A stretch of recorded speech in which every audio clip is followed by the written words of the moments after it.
Boston starter Aaron Seeley was out to keep the Sox in the postseason race, mowing down 7 Tigers in his 5 1/3 innings. And all 13 Tigers would take a seat via the strikeout.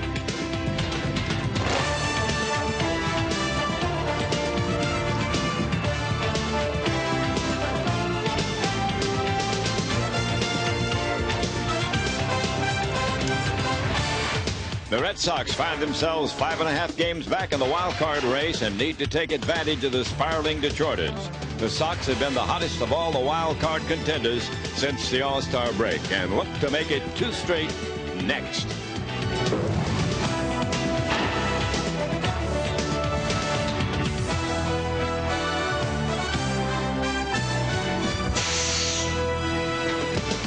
From the corner in downtown Detroit, Pass Sports presents live coverage of Detroit Tigers baseball.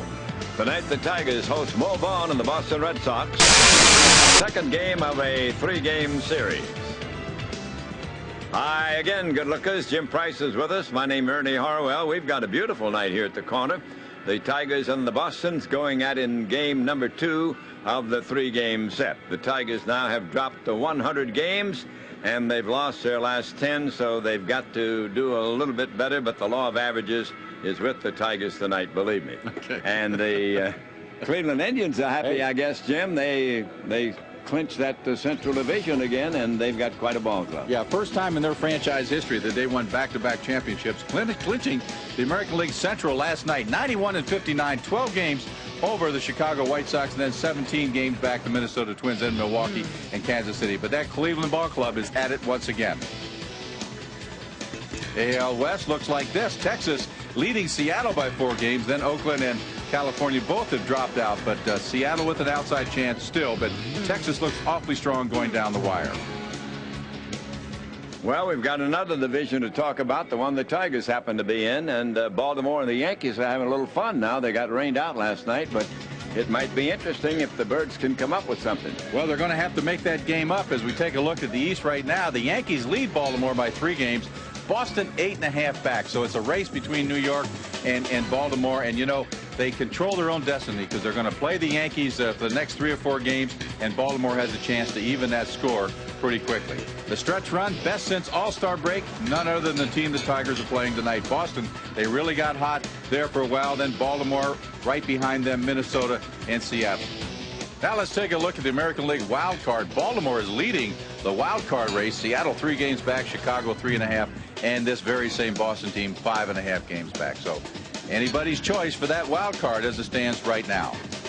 Starting pitchers for tonight, I guess you could call the young and the old, Ernie. Boston sending Roger Clemens, the great Roger Clemens. Sometimes the word great is used the way it shouldn't be, but in Roger Clemens' case, he is a great pitcher. And Justin Thompson, part of the future for the Detroit Tigers, who has struggled a little bit his last couple outings, but hopefully tonight he can turn that around. And here's the lineup that Justin will be facing tonight for Boston. Leading off and playing second base will be Jeff Fry. Batting second, Nomar Garcia-Parra. He'll bat second. In third spot, the big man for Boston, Mo Vaughn. Jose Canseco will be in the cleanup spot, just off the disabled list last night. John Valentin will follow him. Then the veteran Mike Greenwell. Former Detroit property Rudy Pepperton will follow Greenwell, and batting 8th will be the catcher Bill Hasselman, and Darren Bragg will bat 9th for Boston. Now let's take a break, and then we'll be back to Tiger Stadium with more Tiger.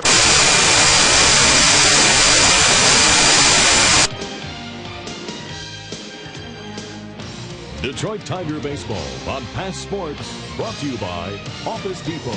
Taking care of business for companies of every size, everywhere, every day. By your Michigan Toyota dealers, where customer satisfaction is guaranteed. And by your local Michigan and Northwest Ohio cable television company.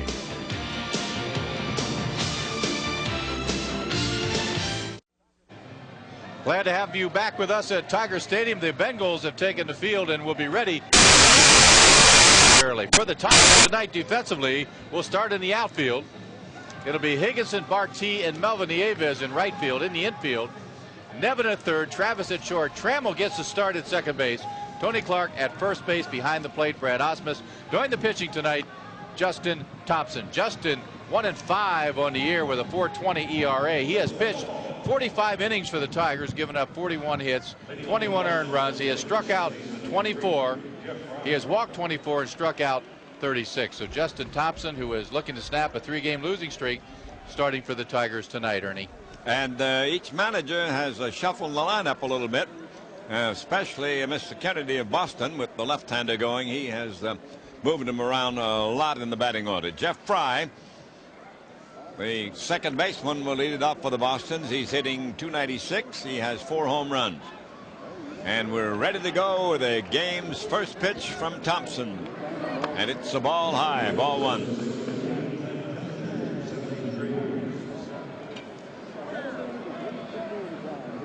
70 degrees here at game time and a big wind coming in from left field. There's a ball inside on Fry, 2-0 on the leadoff hitter.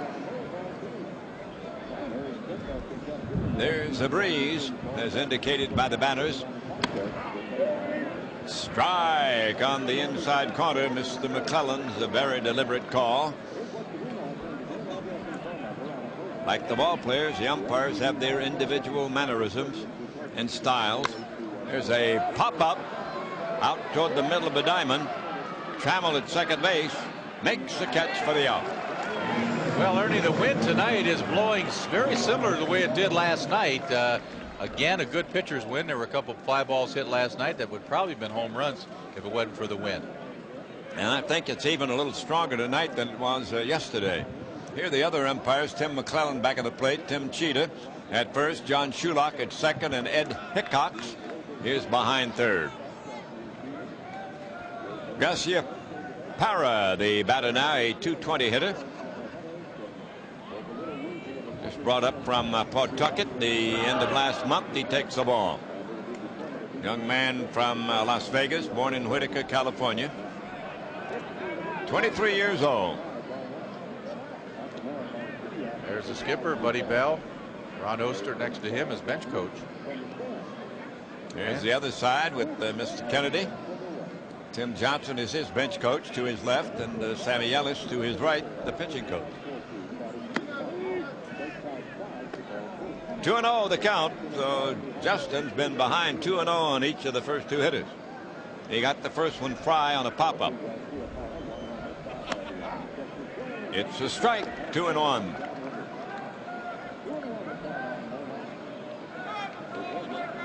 Now this is only the 3rd year in organized ball for Garcia Parra, and he takes one low, 3-1.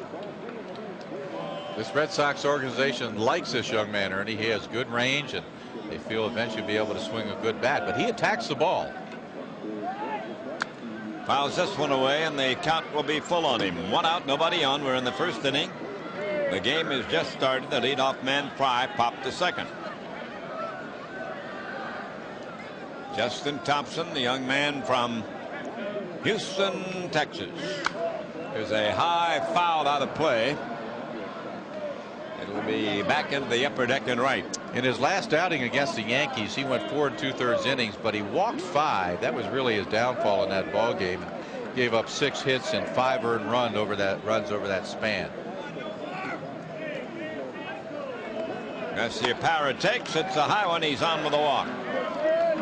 A man on and the man out for Mo Vaughn, who's been moved into the number 3 slot for tonight's contest. 41 home runs for the big guy and 134 in the RBI column. Dave Oliver, the third base coach. Well, you talk about an offensive machine. Big Mo is that. Standing off the plate a little bit more tonight than he did last night. And it's a breaking ball that hits the target, strike 1. They've overshifted on Mo with only one man on the left side. That's Nevin, who is the third baseman, but actually playing shortstop right now.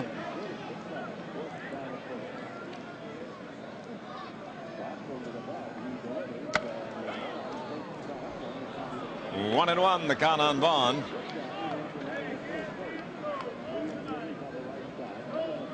Garcia Parra at first base.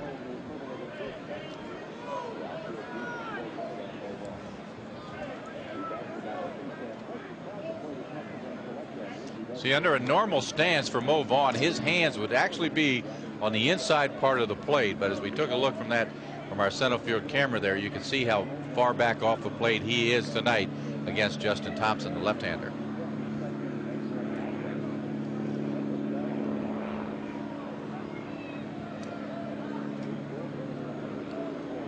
Runner goes. He got a good jump, and he makes it easily with a stolen base.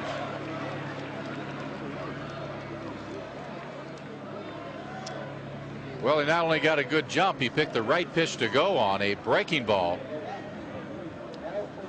There you see there the high leg kick and the good jump by the runner at first, and good throw into second base. But Garcia Parra with his first stolen base of the year. 1 ball, 2 strikes. That's the count.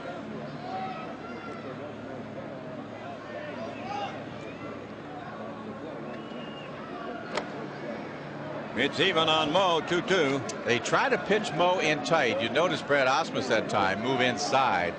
He a lot like a lot of the power hitters, Cecil Fielder and so forth, like to extend those arms, and they like the ball out over the plate. So you try to tie him up with good stuff inside.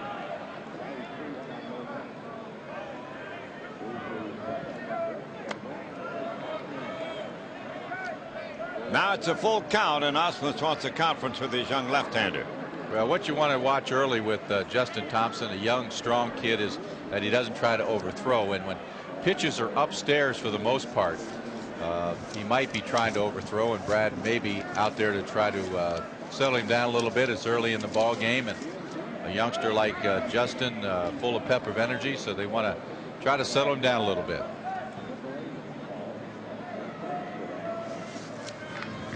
No score, first inning, man. Second one out. Vaughn waits on a 3-2 delivery. And that one hit the bat and ricocheted away into foul territory. Well, that's a break for Justin. The ball looked like it hit the barrel of the bat, and that probably would have been ball 4.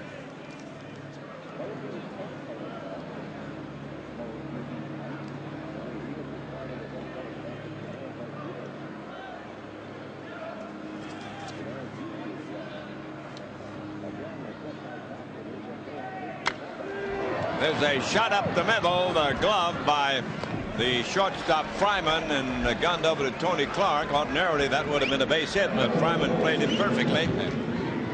Well, they chart all the hitters. They have advanced scouts, and that's why they do that. This ball is a bullet up the middle, but right to Travis, and an easy out at first base. He looked at making the play at third base, but he wanted to be sure to get the sure out. That's why he went to first base. And Garcia Parra moved easily to third on the bounce out here. Canseco, who came back in action last night, coming off the disabled list, and he takes the ball high. And actually knocked in the winning run last night with a bases loaded walk. With all the time he missed, Jose still has 28 home runs. Infield back now, 2 out, a man at third. No score, first inning. And the breaking ball gets over for a strike. 1-1 on Canseco. Well, that's a good sign from Justin early in the game. That was a all-speed breaking pitch. It had a lot of bite to it. Canseco just a while back had back surgery. There you see, he took something off of it. Perfect pitch, went down 10 inches. High fly hit down the line, and the left may go foul. Yep, it will. 1-2 the count on him.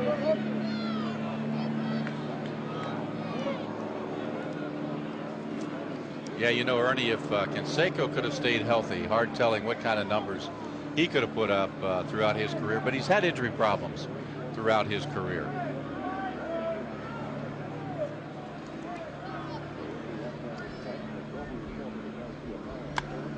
There's a foul fly that will drift down toward the bullpen and be out of play in the seats, and then drop into the bullpen. First error of the ball game.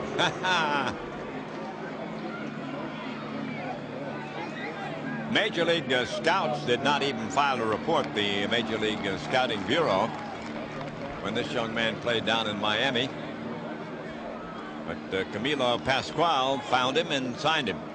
There's a pitch in too close. And what a play by Brad Ausmus, saving a run.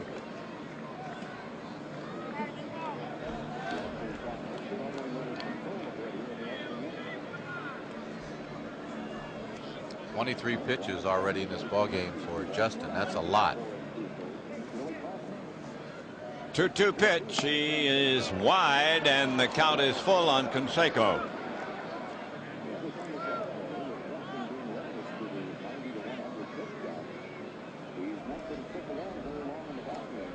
Like to see him give him that off-speed breaking pitch again. Ground ball to third. Nevin, a long throw to Clark, and the inning is over. At the end of a half inning, no score. Well, the young left-hander threw a lot of pitches, but he was able to keep the Boston Red Sox off the home plate area. So all in all, good start for Justin. Leading off and playing left field would be Bobby Higginson. Batting second at second base tonight, Alan Trammell. Ruben Sierra will be the DH and bat third. Tony Clark will be in the cleanup position. He'll be followed by Travis Ryman. Then Melvin Nieves will bat sixth. Phil Nevin will bat seventh. Brad Osmus will follow him, and Kamira Barti will be in the ninth spot for the Tigers. Defensively for Boston, it'll be Greenwell, Bragg, and Rudy Pemberton in the outfield. In the infield, it'll be Valentin, Garcia Pera, Fry, Vaughn, Bill Hasselman. Doing the catching and doing the pitching tonight, Roger Clemens. And what can you say about Roger Clemens other than he's just been a great pitcher for a long time? 9-12 this year, 3.82 ERA. He's pitched 219 innings. He's walked 98, and he has 219 strikeouts. And Terry Francona talks about Roger Clemens. When you say great, and when you look at longevity, and you can say a lot of things about him, let's just hope they don't come true tonight. This guy's given the Red Sox a lot of good years.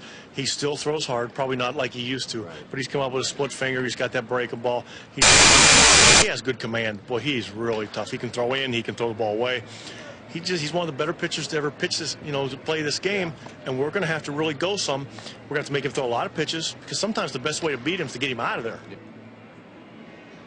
Roger Clemens, that's what he did his last start against Chicago, where he picked up the win. 7 innings, 7 hits, 5 earned runs. He walked 4 and he struck out 4. Now, his career lifetime is outstanding, 191 and 110 losses. And looking tonight to tie the great Cy Young, Ernie, as the all-time winningest pitcher for the Boston Red Sox. There's his record against the Tigers, but he has so many records. He, like so many of the great players, Ernie, when you look in the press guide, have a lot of pages in that press guide. Well, I think you can capsule it by saying he's a 3-time Cy Young Award winner. That's a pretty good start right there for this 34-year-old right-hander. And at the moment, he has the leadership in strikeouts in the American League with 219, despite the fact that he's 34 years old. Right. Well, when you look at his lifetime record, there you see 66 career games with 10-plus strikeouts, but 191 and 110 losses with a 3.07 ERA. That is mighty good for that long a time. Bobby Higginson will be the first test for the Rocket Man, Roger Clemens. Bobby batting .320 and in the leadoff spot tonight. He's had 24 home runs and 75 runs batted in. So the Rocket ready to go to work. And we're scoreless in the last half of the first. There's the fastball that's so characteristic of him, hitting the outside corner for a strike.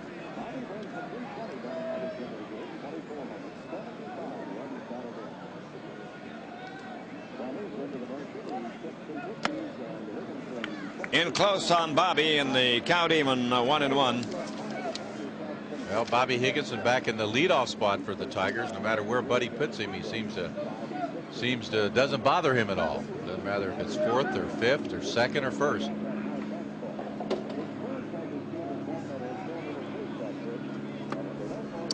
Roger is high and outside. The count is 2-1 on Higginson. Clemens was born in Dayton, Ohio. Lived there for a while, then moved to Texas. And remember, came out of the University of Texas. Didn't take him long to make it to the big team. Second year in the Boston system, he was up with the parent team.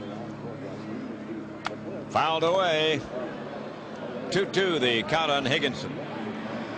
Well, you heard Terry Francona talk about his different pitches now. He used to be just a hard thrower, fastball, and a breaking ball, and an occasional changeup, but now he's added a split finger, and it has been a good pitch for him the last couple of years.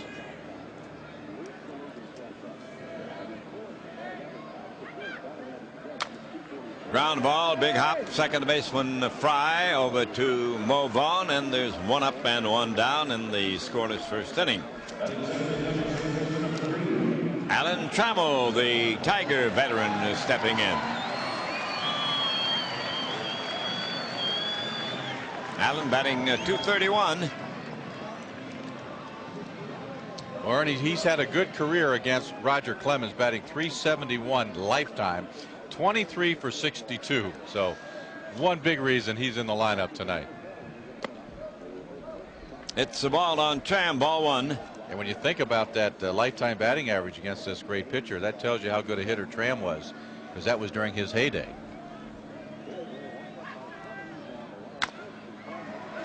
Deep shortstop off the glove of Garcia Parra. It'll be a single for Trammell.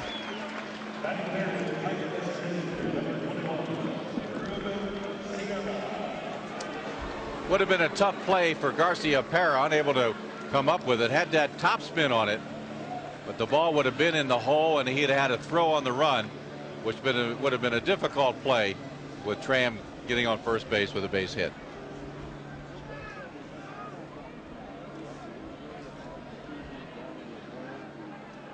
Ruben Sierra, the Tiger DH, batting in the number 3 slot, will be up now against Roger Clemens. No score, first inning, man on for the Tigers, one man down. There's a ball in tight on him. Still daylight here at 7:23 at the corner. Clear skies and the breeze coming in from the north. That's from left field.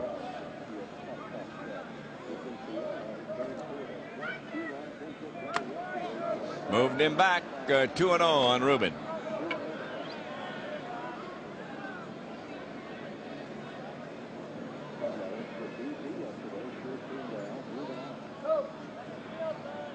Trammell at first. Mo Vaughn holding with him. There's a strike, 2-1.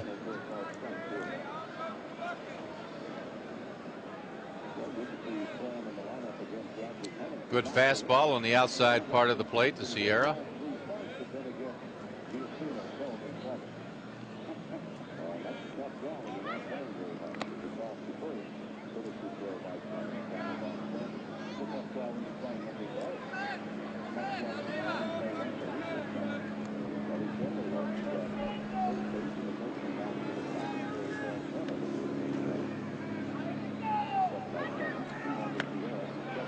Did he go? Yes, he did. That's a strike. 2-2.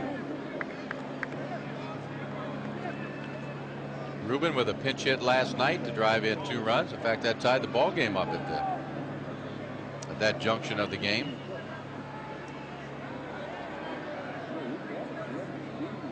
One on, one out, no score in the last half of the first at Tiger Stadium. Full count.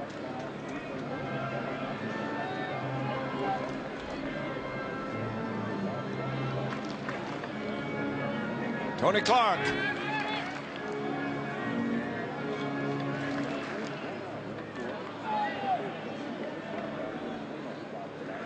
Trammell's going, and a swing and a miss, but Trammell steals second. Each team with a stolen base here in the first inning. 2 down for Tony Clark with Trammell at second. Well, here it is, a good split finger that Hasselman had a little trouble getting out of his glove, but Tram had a pretty good start, and he had a difficult time throwing him out anyway. So stolen base for Trammell.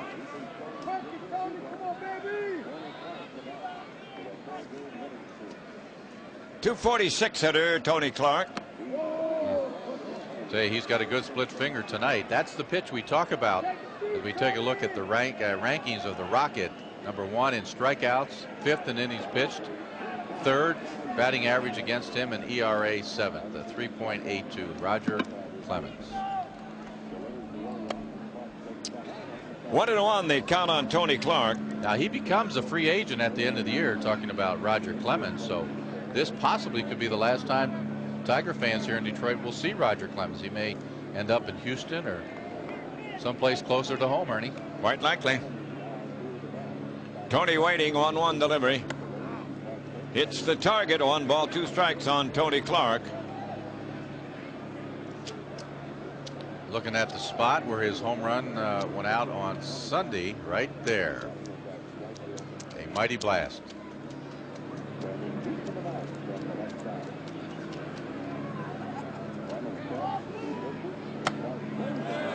Got him with the good fastball, and at the end of 1, it's scoreless.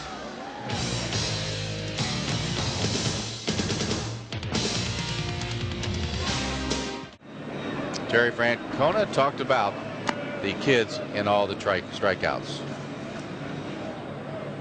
Not only young players, all players. Yeah. When you're struggling a little bit, you want to do too much. And I think that's a good trait, but it's not helping us win right now. They're trying to do too much. They're trying to get a home run instead of a single. They're trying to get 2 hits in 1 at-bat. It's because they're conscientious, and that's a good quality, but we need to fall back a little bit. And like you said, swing and strikes, get base hits, get runners on, and it'll get contagious. John Valentin will lead off for the Red Sox. We've got a scoreless tie. We're in the 2nd inning. Valentin, a .297 hitter, playing third base in this series.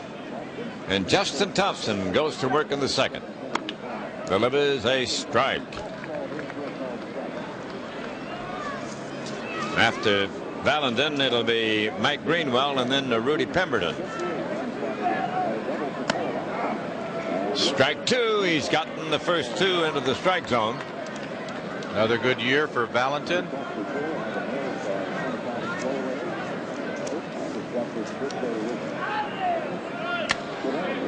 Little pop fly back of short. Fryman drifting back and makes the catch for the out. Ernie, want to wish a happy birthday to Samuel Stote. He's 100 years old today. Tiger fan all his life. Samuel Stote, S-T-O-U-T-E. How about that? That's great. And I've got a belated birthday wish for Rosalind Russo of Raisinville Township. We got the notice a little bit late, but we appreciate her loyalty and support over the years. Here's Greenwell batting .276, and it is a strike on Mike. What did Greenwell have 9 runs driven in the game up in Seattle? Yep.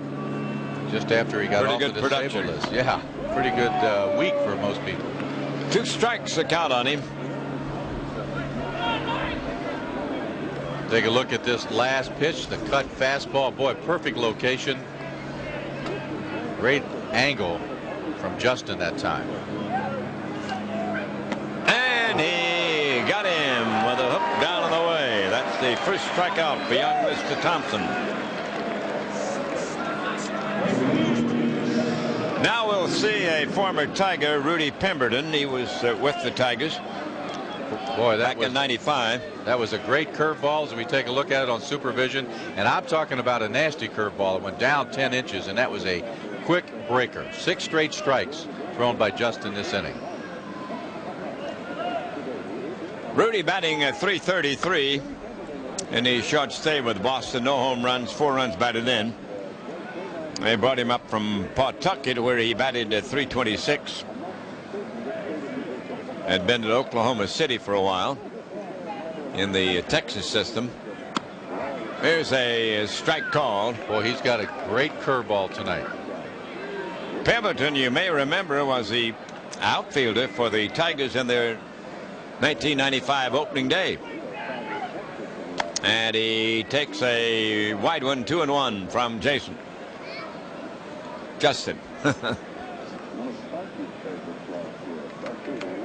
No score. We're in the 2nd inning. Boston batting. Fouled away.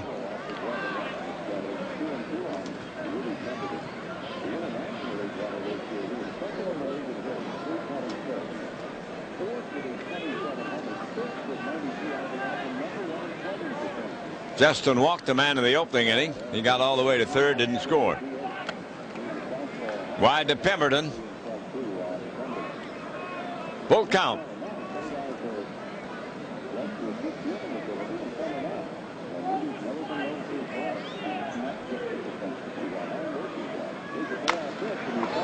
Ground ball up the middle, through for a hit. That's the first Boston hit. Pemberton on with a 2-out single in the second. Hasselman will be the batter.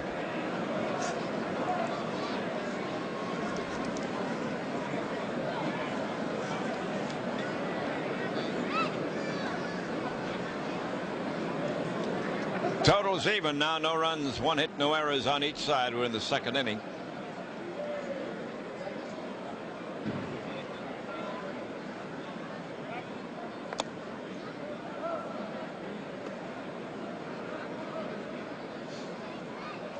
Rudy Pemberton, before he came up to the Tigers, a pretty good base stealer in their minor league system.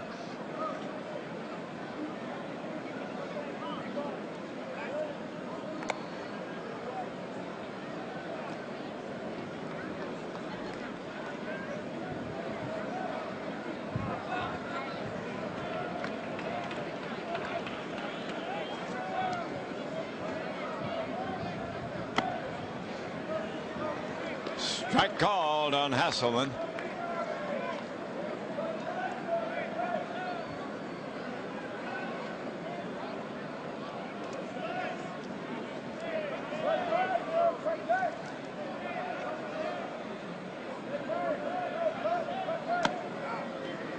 There's another strike. 2 quick ones on him.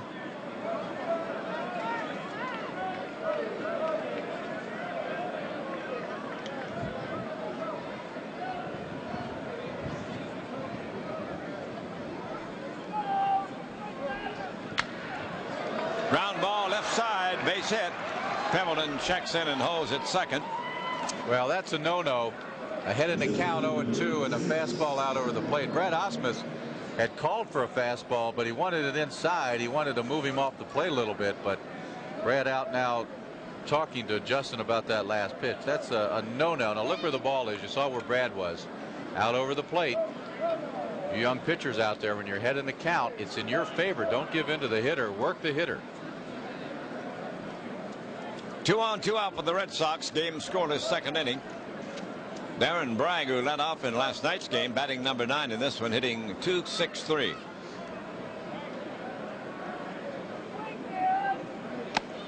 And he looks at a strike. Ernie, I've known some managers, if you give up a base hit with a count 0-2, you had a healthy fine after the ball game.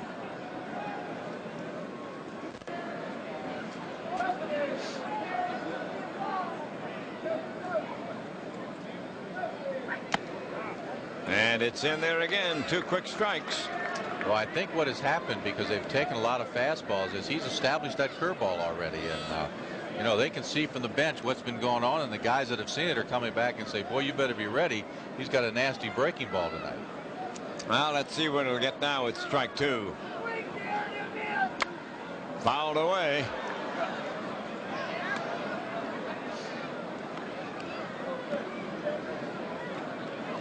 That's Pemberton, the man at second for Boston. Hasselman at first base. Game scoreless. We're in the Red Sox second inning at Tiger Stadium. Strike 2 pitch to Darren Bragg. Breaking ball on away, 1-2.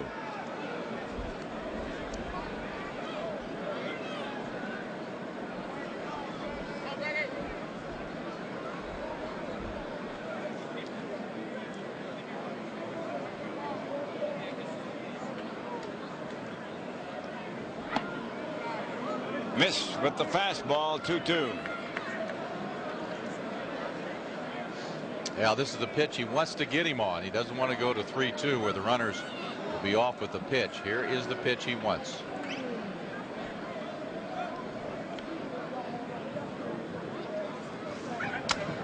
Little chopper hit on the ground to Justin Thompson. Throw to first to Tony Clark, and they're out. Tigers batted the second. It's still scoreless. This now, Tiger Baseball on Pass Sports is brought to you by the employees of Avis. We're into the future, into it now, and we're trying harder than ever. That's Avis. Scoreless tie. The Rocket Man, Roger Clemens, ready to face Travis Fryman, the Tiger shortstop, leading off in this scoreless second inning. Travis batting .200 lifetime against Roger, 7 for 35. Breeze picking up and gusting a little bit here at the corner. Mr. Clemens ready to go into action. Ball one on the fastball. While we were away, we were talking about, Ernie and I were talking about that no-hitter in Colorado last night. Neomo threw a no-hitter against the Colorado Rockies there. That takes some doing. Just shows you if you can do it, you can do it anywhere. Yeah, you can do it there. The way the ball jumps out there, you're doing something. Want to know the count on Travis. Fouled away. That'll be upstairs out of play. And good to see Lansing John Schmaltz picks up another win. 22 for him on the year.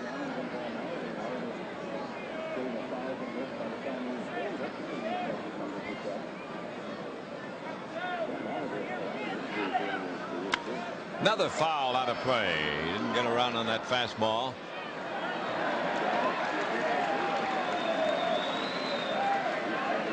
Tigers got a single from Trammell in the opening inning. He stole second. That's the only damage they did against Clemens in the first. Now going at him in the second. 1-2 the count on Fryman. 2-2. Boy, Clemens, Ernie, can still get it up there in a hurry. You think of all the pitches he's thrown throughout his career.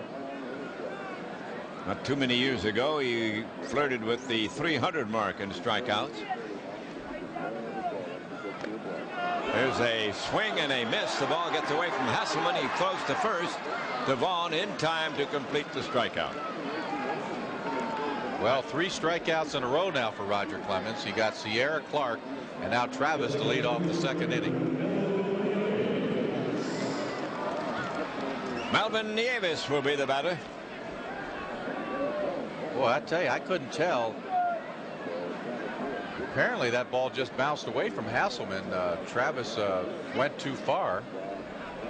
And Hasselman had to chase it down quite a ways. Here's Nieves batting .250. And he looks at a strike in above the knees with that fastball. 21 home runs. He missed quite a while because of injuries.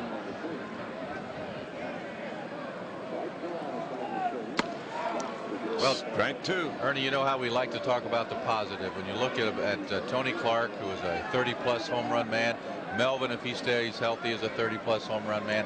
That's a lot of home runs in the heart of that lineup for you. So there are some bright spots for this Tiger Ball Club. There's a wide one, 1-2, the count on Nieves. So much talk around the area about the Tigers losing 100 games.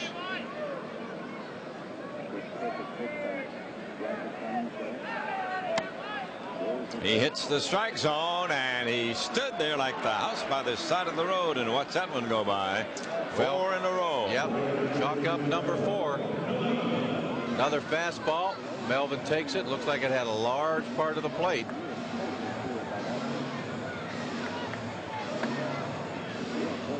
Now Phil Nevin will test the hard-throwing right-hander Roger Clemens. Phil, a .286 hitter.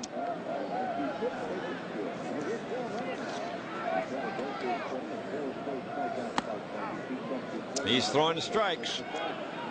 Coming into this ball game with 4 tonight, 2,552. So that's 2,556 lifetime strikeouts, Ernie.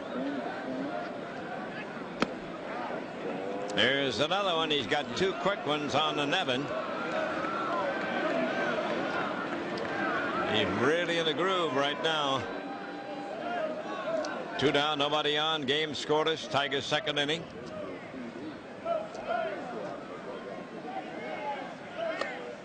High and wide, 1-2. Well, Roger Clemens had a streak this year of 28 scoreless innings. So even though you look at his record and see it's 9-12, he has still put up some good numbers this year.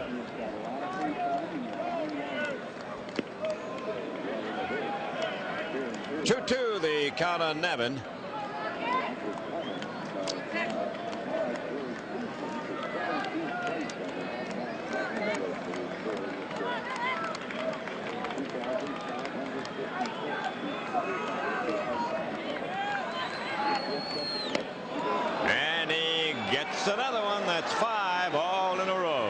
strikeout column for Roger Clemens.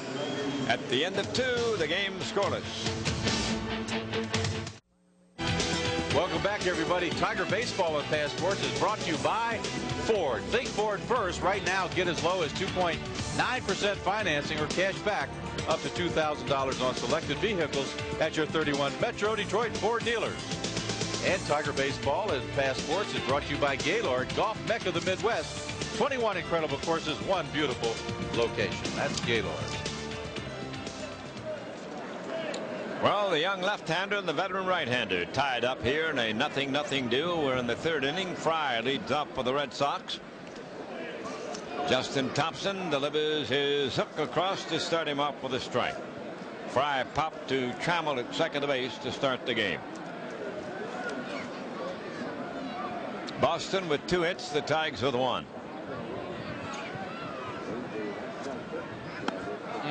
Oh, baby. Ernie, does he have a good curveball tonight? I think this is the best curveball we've seen Justin have.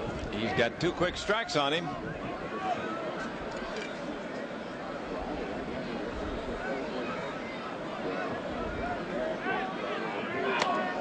And he got him with the high hard one. So there is strikeout number 2 for Justin Thompson. I tell you, when you make pitches like that, by that I mean the first 2 breaking balls, and then you come back with a fastball about 94, 95 miles an hour, you're going to jump at it no matter where it's at. And this one is by him. Did you see how he was tied up? No chance. Garcia Parra will be the batter now. Nomar, the first time up, walked, got all the way to 3rd on a stolen base on the bounce out, but was left there. And Justin gets the first one in for a strike.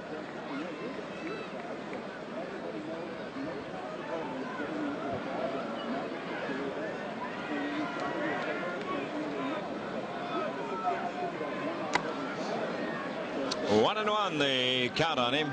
Ernie, isn't it neat to see this type of matchup? A young kid like Justin with the great veteran Roger Clemens. This is really a classic matchup. Fantastic. Here's a pitch. I've seen a lot of swinging here in the early innings. Hey, I tell you what, this is one night I don't want to get my bat. I don't know about you, but no, sir. I hope I don't get called on to pitch hit tonight. 1-2 the count.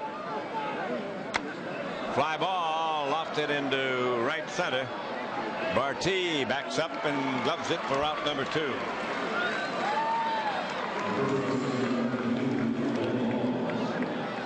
That's the first ball hit to an outfielder. Mo Vaughn, the big slugger, steps in now. He bounced to Fryman right over the bag at second base in the first inning.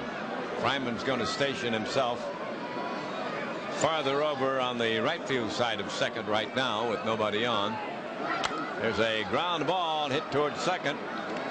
Trammell over to Clark. It's an easy inning. 1-2-3 for Boston. Tigers bat in the 3rd, still scoreless.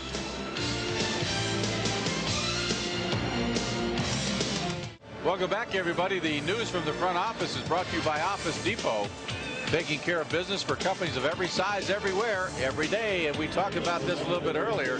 The Dodgers' Hideo Nomo pitched his first career no-hitter last night at Colorado. And what a job that must be, Ernie, with that light air out there to be able to not only pitch a no-hitter, but keep him in the ballpark. Absolutely. Well, Lasmus will lead off for the Tigers now against Roger Clemens, who has struck out the last 5 batters. And we heard an announcement about Felipe Lira getting a hand injury during batting practice. We're going to see what else we can find out about it. Lasmus is batting .251, 4 home runs and 20 runs batted in. And there's a curve to start him off, strike 1.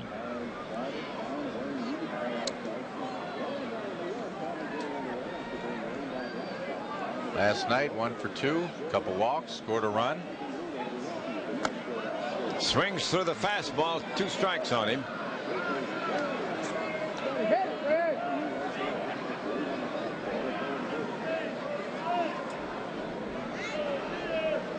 Game scoreless. The Tigers are batting in the 3rd inning against Roger Clemens.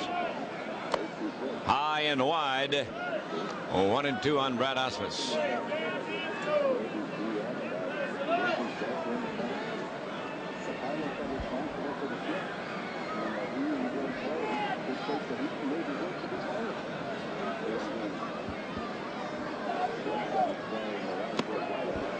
2-2 the count.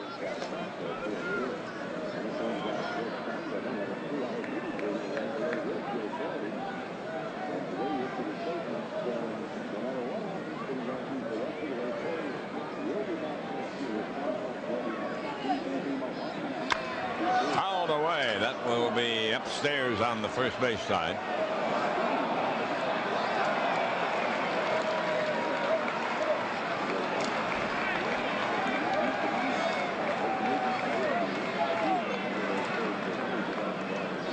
Osmus trying to get it started. We've got a scoreless tie in the Tiger third. Fouls another one away.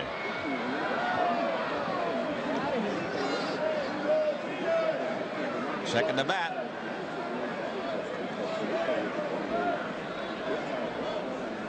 When Trammell got that single in the first, he stole second and got no farther. He's the only runner the Tigers have had in the first 2 innings. Now the 2-2 delivery. Missed the outside corner, full count.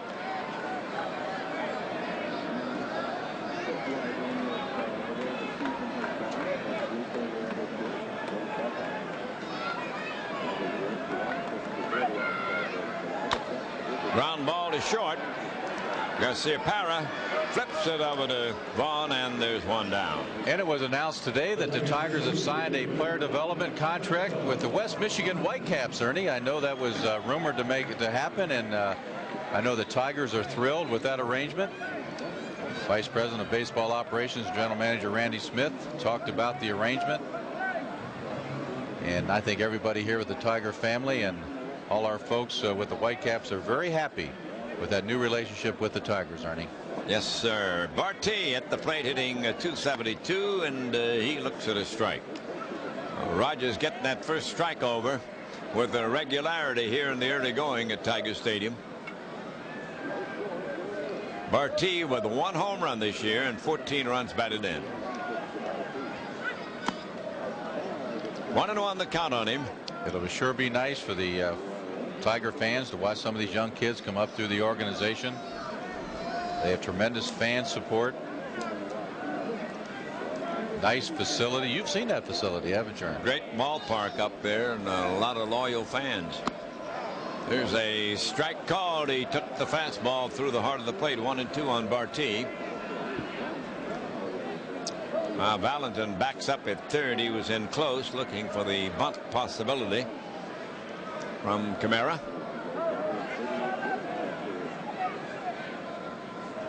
One out, nobody on. Game scoreless. He got him. Another strikeout for Mr. Clemens. That's 6. He had 5 straight, then the bounce out by Osmus, and now he starts over again. Well, so far this is just called being overmatched. Another split finger. Look at it go out of the strike zone, and it actually bounced up. Once again, a Tiger hitter going for a pitch not even close to the strike zone. But Roger Clemens has got some outstanding stuff tonight.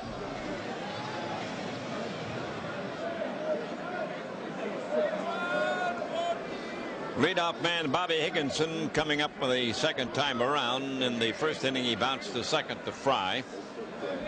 Bobby looks at an inside pitch, ball 1. In fact, Roger Clemens is now 17th on the all-time strikeout list, just passing Jerry Koosman, Ernie.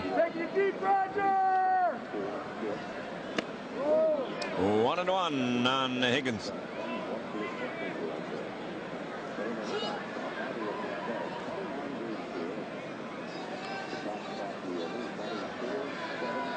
Big guy has the record for strikeouts in one game, 9-inning game, 20. There's a pitch in too close.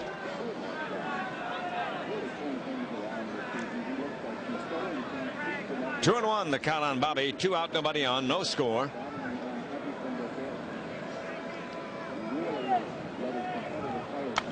Fouled away. That will reach the seats on the third base side. Didn't get much wood on it. Well, that was a good shot of that fastball and the live action on it. He's just he reminds you of a hitter that has what we call a live bat. He has a live arm. The ball leaves his hand when he has his good stuff. It like explodes on the hitter. 2-2 the count on Higginson. Now the full count.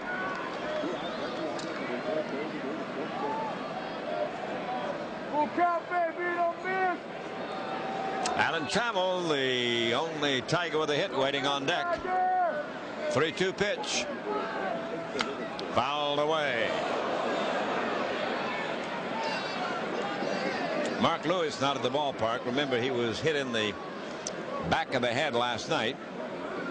Suffered a concussion.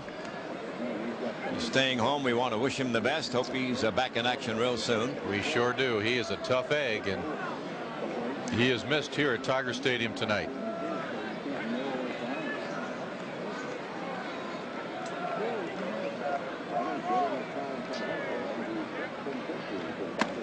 He takes strike 3 right through the heart of the plate. Another strikeout, number 7 for Clemens. And at the end of 3, the game still scoreless.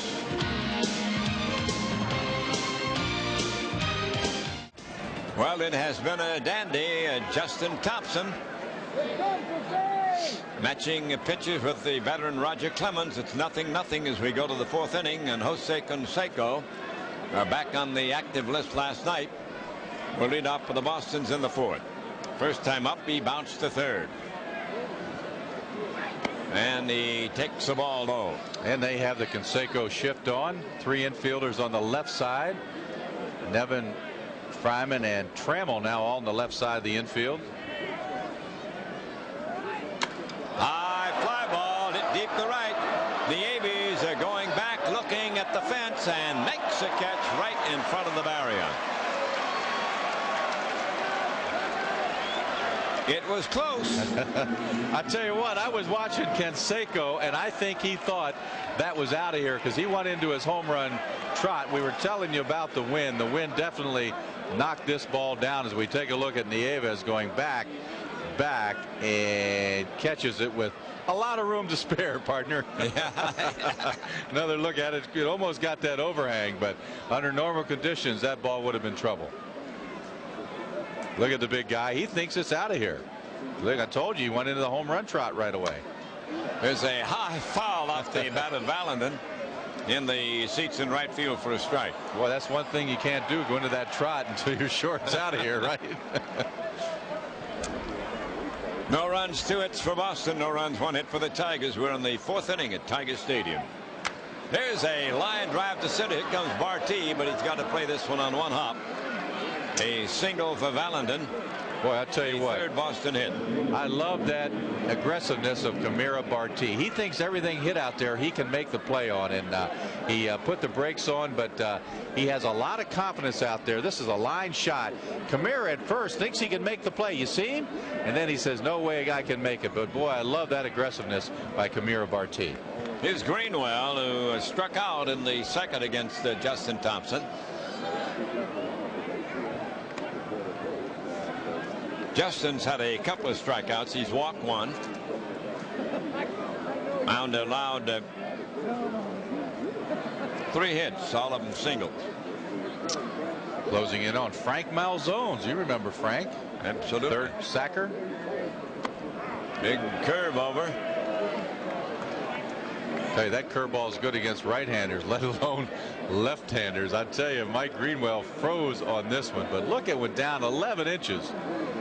Boy, that, like I told you, he has a good one tonight.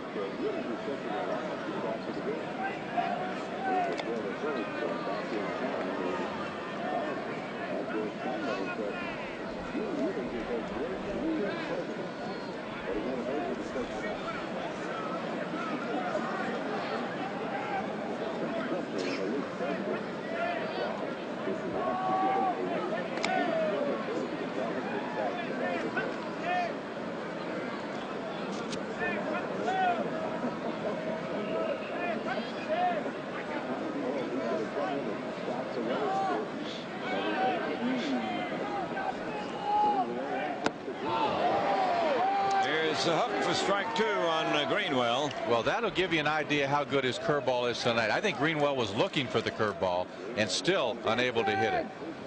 That time it went down 10 inches. Watch, Mike doesn't pull away. He's looking for it, but he just couldn't catch up with it. That's the pitch that struck him out the first time. 2 strikes on him now.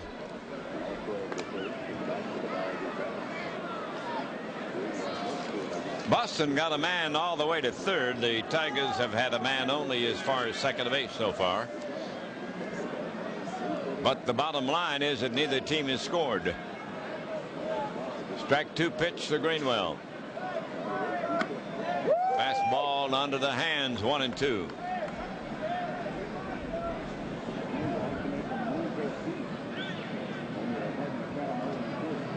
Mike out a good part of the season, especially in the earlier months. Digging in now, waiting on a 1-2 pitch.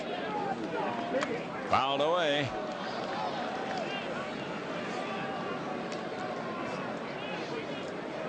Well, he's been a solid player for the Red Sox for a long time. Mike Greenwell, really one of the nice guys too.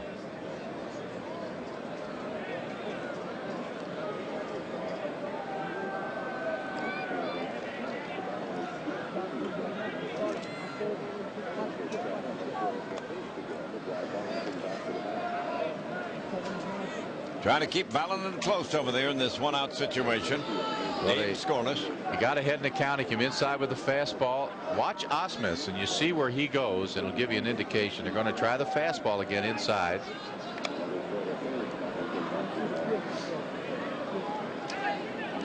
Now let's see if they switch up the location. Greenwell had a chance to see where Osmus is set up. See if he goes away this time. There he does. He goes away. 2-2 the count on Greenwell with a man out and the man out. That's a little cat and mouse game that Buddy likes to put on with a runner on first. When they throw over, that hitter can kind of glance down and see where the catcher is, and then they switch up on the next pitch, which they did that time. Little chopper foul down past the first base.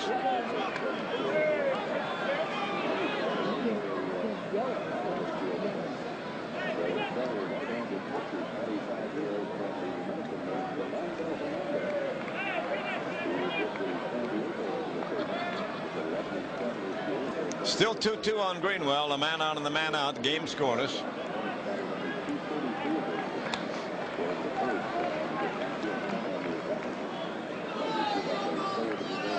This game starting out is one in which one run might loom very large.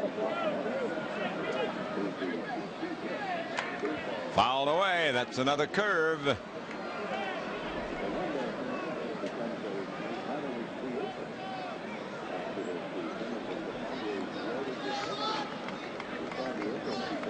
Each of the pitchers here tonight with outstanding stuff. Thompson dealing 2-2. Base hit. Right field. Valentin holds at second, and the Red Sox are kicking up their heels a little bit now. They've got 2 men on and 1 man down. Well, that was a good battle that time between Thompson and Mike Greenwell, and that time Greenwell won. Here it is, the fastball that he stayed on and pulled it by Trammell at second base. So that was a good at bat by Mike Greenwell. 2 on for Boston, no score, 4th inning. They've got 1 man down for Rudy Pemberton.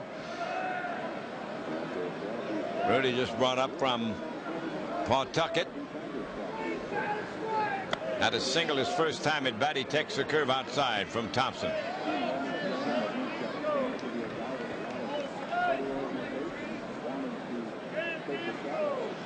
No runs, 4 hits for the Red Sox, no runs and 1 hit for Detroit. No errors in the game. Infield a double play up for the Tigers.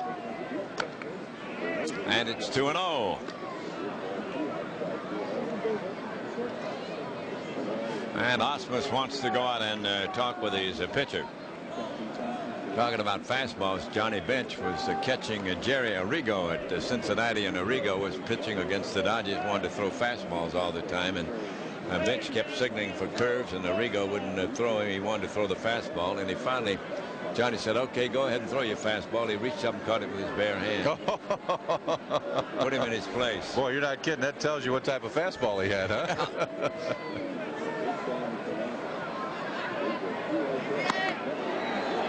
Had him cutting in that one. 2-1 the count on Pemberton.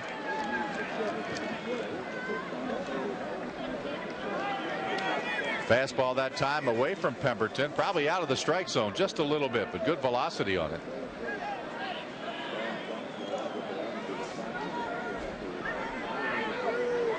Fouls it away. He reached out on that outside fastball, got a piece of it back to the screen.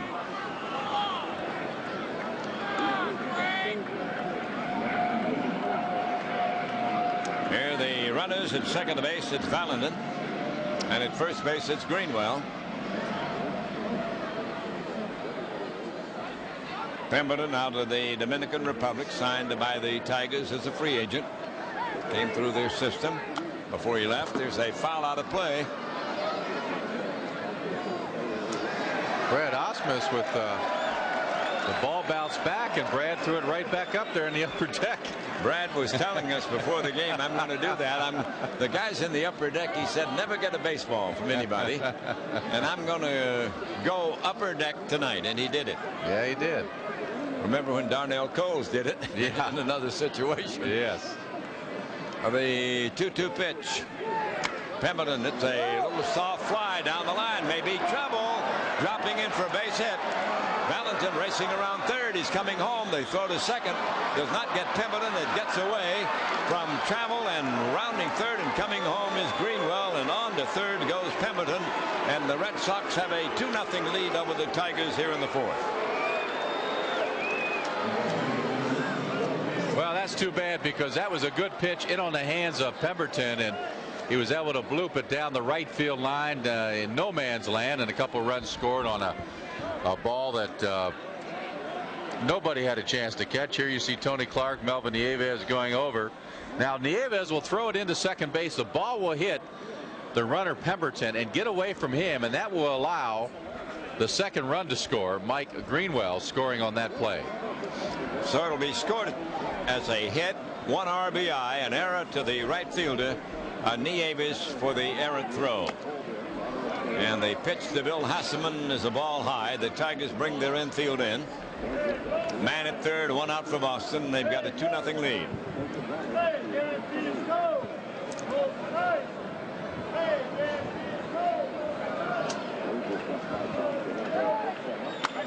Ground ball, foul just outside of third. That was very close to being a 2-base hit. Ernie, I have to believe that outfielders get more errors on throwing errors like that by hitting the runner than any other play. In fact, Al Kaline and I were talking the other day about that, and he felt that most of the errors that he got were a throw into third base where it would hit the runner in the back or coming into home.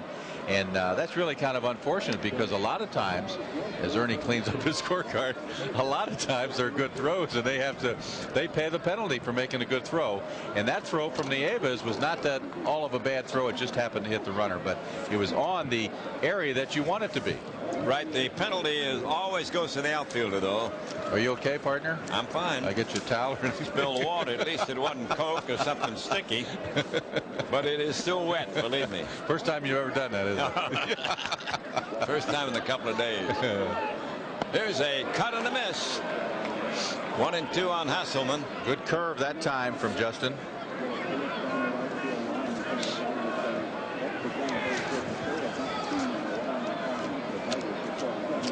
Another good breaking ball, once again down 10 inches. He fouls this one away.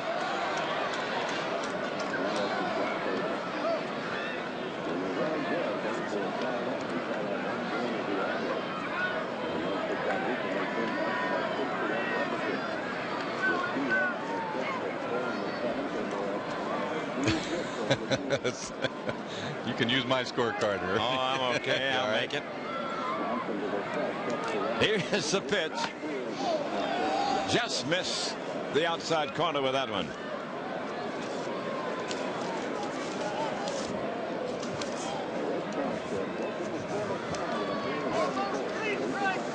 Boston in the lead, 2-0. Man at third, 1 man down for them. And the curve stays away. 3-2 on Hasselman.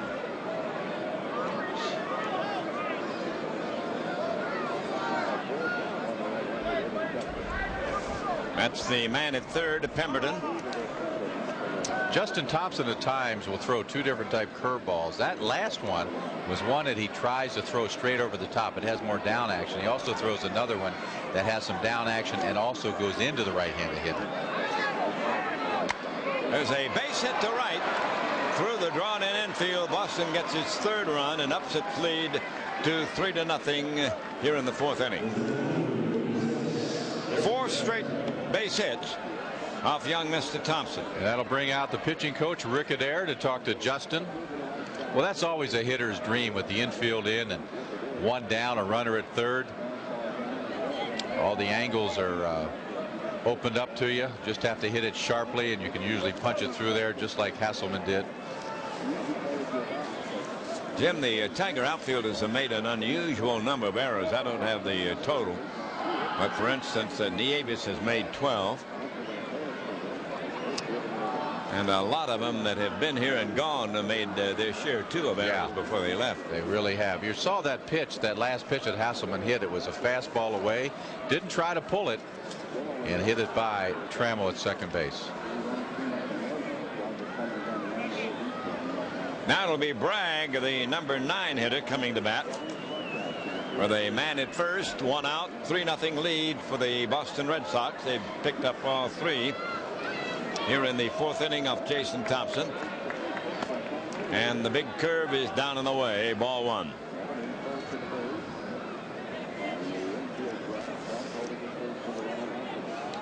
Oh, he's been hitting well of late, but he got severely jammed his first time up.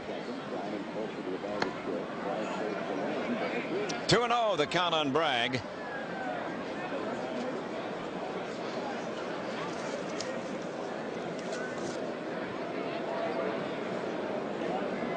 Infield again in double play depth with the Tigers. And it's ball 3. And we're getting a little stirring now down in the Tiger bullpen for the first time tonight. It's like C.J. Nikowski starting to limber up. It's a walk. Ball 4. That'll put 2 men on. It's the second walk allowed by Justin. And it brings up the top of the batting order, Jeff Fry.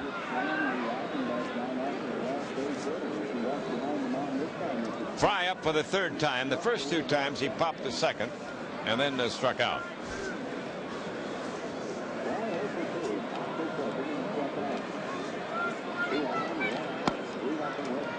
Takes the ball low, ball 1.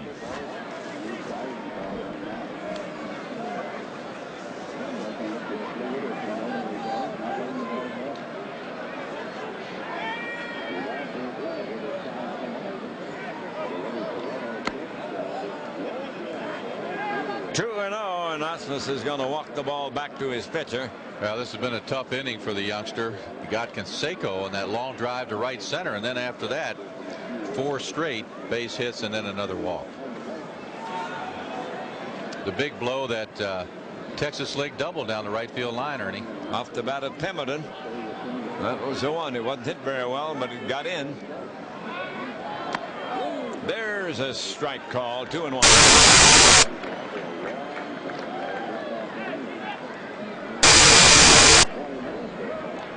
Fry is the 7th Boston batter here in this inning.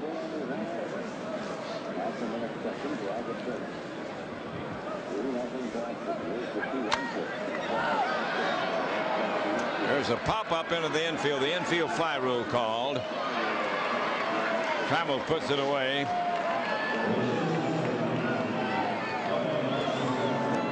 Two down and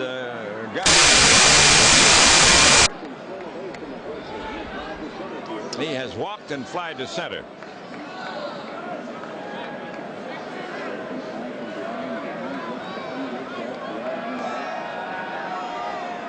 Well, Justin trying to get out of further trouble.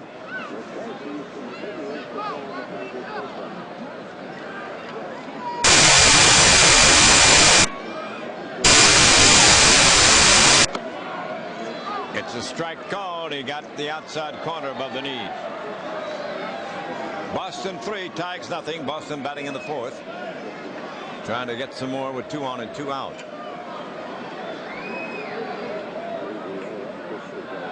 Fouled away. That'll be upstairs. Hasselman is the runner at second.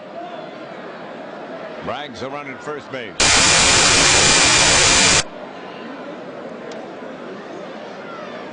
Strike 2 the count. Got him with a curve, but it's a tough inning for Thompson. Boston gets 3. The Tigers bat in the 4th inning. Red Sox lead him 3-0.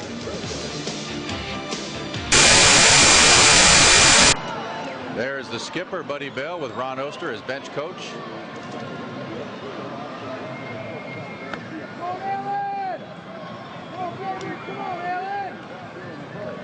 Tigers coming to bat, trailing 3-0 in the Trammell to lead off. He has the only Detroit hit off Roger Clemens. He singled in the first and then stole second. Only Detroit runner. Roger has struck out 7. So 7 of the first 9 outs have been on strikeouts. The other 2 have bounced to short and a bounce to second. Quite a career against Clemens, who looks at a strike. It's amazing how certain hitters can hit certain pitchers, Ernie, no matter what type of stuff they have. That's true, and the opposite is true too. Certain Yes. pitchers can get out to certain hitters that they probably shouldn't get out. That's right. Babe Ruth had a nemesis named Hub Pruitt. Hub For the Pruitt? St. Louis Browns. Couldn't hit him. Could not get him. Huh? Little left-hander. Did he go? No, he did not. That's the ball, says Mr. Cheetah. Probably gave the Babe a lot of jump. Yeah, I'll see if Tram went. Okay. Trying to get out of the way of it. Got a little break there.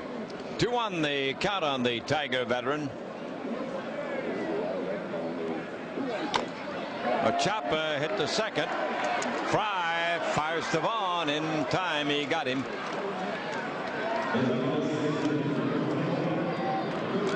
Now it'll be Ruben Sierra. Ruben struck out.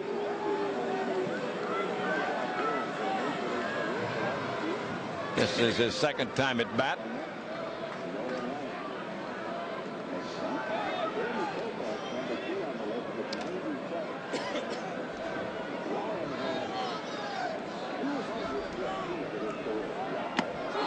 There's a strike to Sierra. Notice C.J. Nitkowski still warming up in the Tiger bullpen. Sometimes that's an indication that a change might be made. Have to wait and see.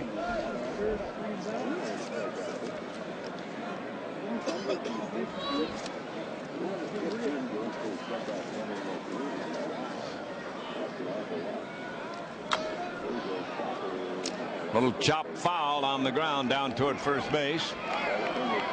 2 strikes the count on Sierra. Sierra was a right-hand hitter when he first started. But his second year in organized ball in the instructional league became a switch hitter.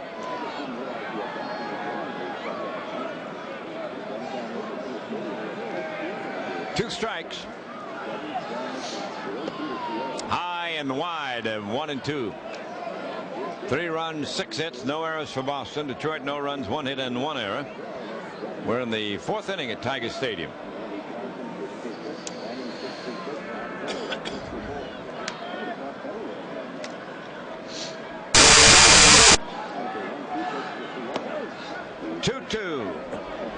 Boy, that baby is dancing. It's amazing Ruben could stay off of that one, but that split finger really had a lot of action on it.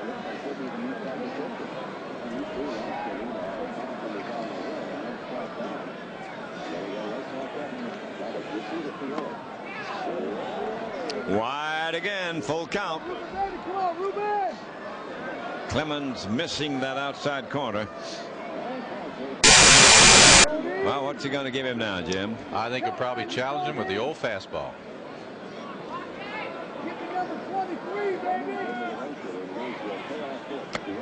He did, and he got him. Rubin is out for excessive window shopping. He looked at one too many. Well, Rubin did not like the call, but we'll take another look at it. It looked like a good pitch on the outside part of the plate. Well, you can see it was high enough, that's for sure. Looked like a good pitch. Just an overpowering fastball. Then he came back with good location on the fastball. 8 strikeouts for Roger Clemens. 2 down. Here's Tony Clark taking a cut. Clark struck out to end the first inning.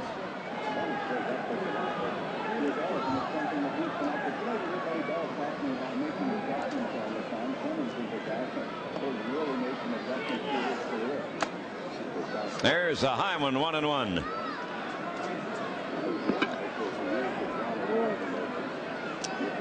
See, like he might be coming in.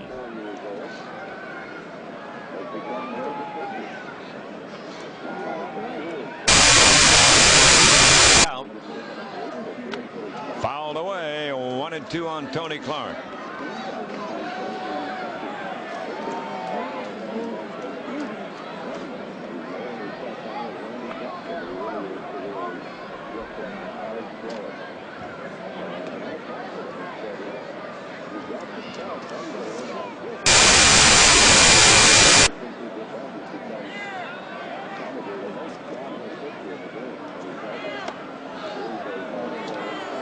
Missed the inside corner that time, but not by much.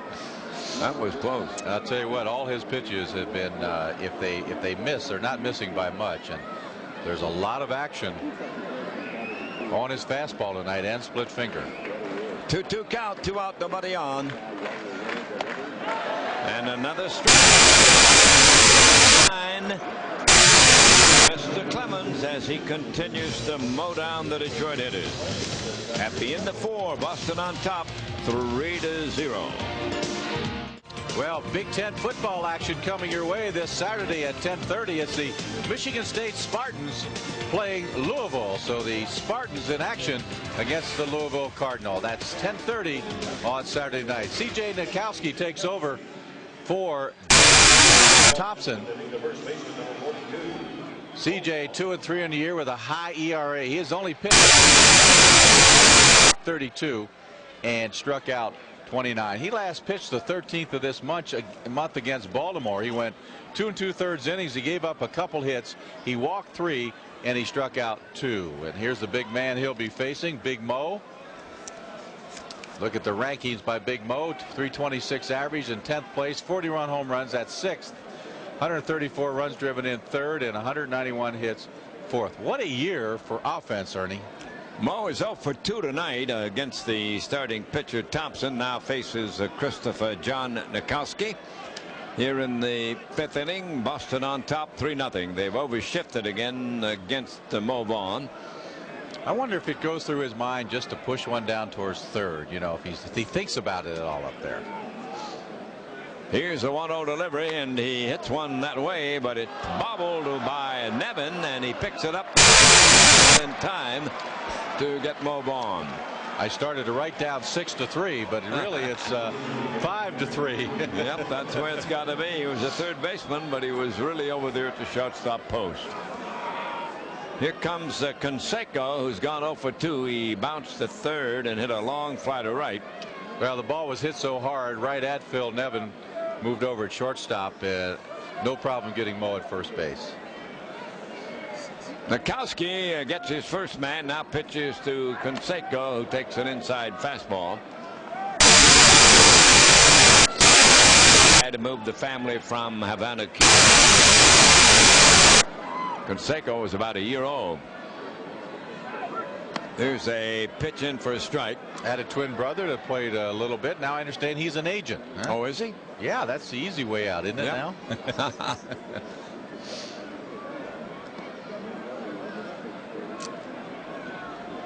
Isn't that amazing when you think about it? A twin brother as a professional baseball player. The other one just did not have the talent to make it. Both up in the big leagues for a short time. 2 on the count on Jose. And Nikowski's low with this one, 3-1. But when you look back at Canseco's career, and all the numbers he put up offensively, but the stolen bases, just a complete all. High pop. The wind's going to take that one back into the seats. Foul. Up above the dugout. Man from Southgate has got that one now. Well, Boston got 3 off the starting pitcher Thompson, all coming in the 4th inning.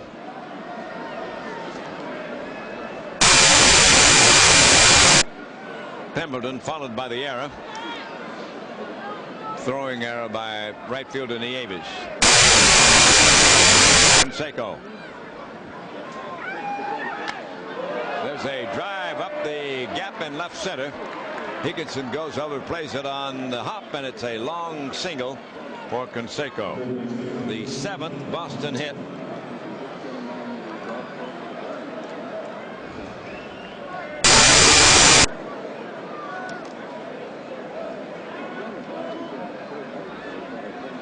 Well, the muscle man himself, not a big stride at all. You see how short that stride was, but he is so strong. Higgy over to cut it off. John Valentine at the plate now. John's had a pop to short and a single. Ground ball it to short. Fryman to Trammell. 1 relay to Clark. 2 for the price of 1 for the Tigers. A double play ends the Boston 5th inning. Tigers bat last half of the 5th. 3-0 Red Sox. It is time to recap the ball game scoring, and it's brought to you by Faygo Beverages. When was the last time you had a good slug of Red Pop? Well, all Boston so far in this game. In the 4th inning, Rudy Pemberton with a fly ball down the right field line. That was a double, and 2 runs scored on that play with the error. Nieves picking up the error, hitting Pemberton as he went into second base. That made it 2-0. Still in the 4th inning. Drawn in, and Pemberton at third. Hasselman with an RBI to right field through the drawn in infield. That made it 3-0. Half of inning number 5. Well, Jim, you were talking about errors. I want to tell you a story about errors. Kid Eberfield, who played with the Tigers in 1901 at shortstop, made 76 errors in the season. He played in 121 games. His Keystone partner, Kid Gleason, made 64 errors, and he played in 135 games. I bet you they were. The team 10. Jesus. And the first baseman, Pop Dillon, played in only 74 games. He made 18 errors at first base. They were not atop the rankings defensively. No. I take it. No, they were last. Well, if they had a road trip, they had to put those boys on the ground floor so they didn't jump out. You're not kidding. Jeez. That made for a long season for pitchers, didn't it? It did. Probably the pitcher. Believe it. Fryman at the bat now. He fouled off that first one. And the third baseman, Doc Clancy, made 58 errors. I forgot about him. Hey, well, he had a better year. Yeah. But that was in 127 games. Oh, my goodness. 1-1 the count on Travis. The Tigers trailing 3-0. 1 ball, 2 strikes on the Tiger shortstop. Sliders I've seen from Clemens in this ball game. 2 of them to Travis now. He struck him out the first time they met in this game. 9 strikeouts for Clemens. There's the facing of the upper deck, and then down below. You're watching a master at work tonight. Roger Clemens has his whole arsenal on target tonight. Good fastball, split finger, you name it, he's got it. He's allowed to go by Trammell in the. It's a strike called, and Fryman is called out for looking at 1 too many. Well, he starts another streak. That's 3 Tigers in a row. Fastball on the outside part of the plate. Had some movement on it. Travis thought it may have gone around the plate. He gives a little bit of an argument. 10 strikeouts. His high this year is 11. He pitched the game against Oakland. He won 2-1. And had 11 strikeouts. Well, look at that, and 8 of those against the Tigers. There's a tap fouled in the dirt.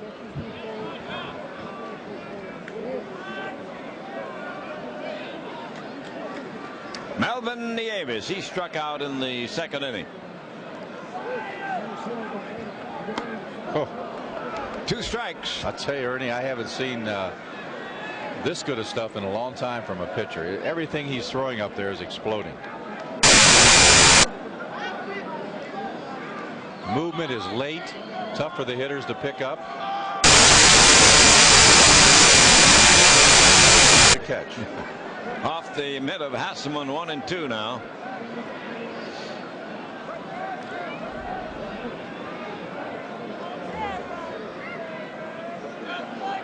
Three nothing, Boston on top. Tigers batting in the 5th inning. They've got 1 down and the bases are empty. And he got him with a hard stuff again. That's number 1. And this little streak is...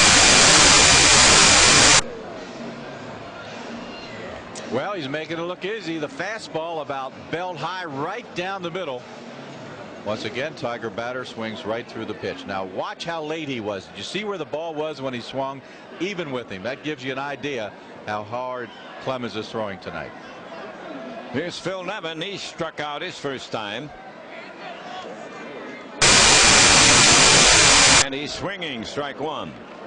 Well, starting with the number 3 hitters, Sierra, Clark, Fryman, and Nieves, all of them have struck out twice in 2 attempts. Nevin is struck out once, and he's up for the 2nd time. And he's got 2 strikes on him now. Well, I tell you what, this is like the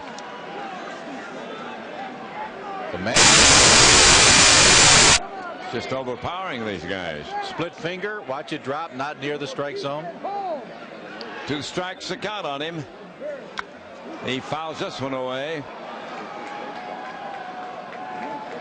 Way back in the right field corner. Still 2 strikes. Well, that shows you the confidence Clemens has tonight. Ahead in the count. Went right after him with the fastball. 0-2. He's not walked anybody. He's allowed only 1 hit. 3-0 Boston on top, 5th inning.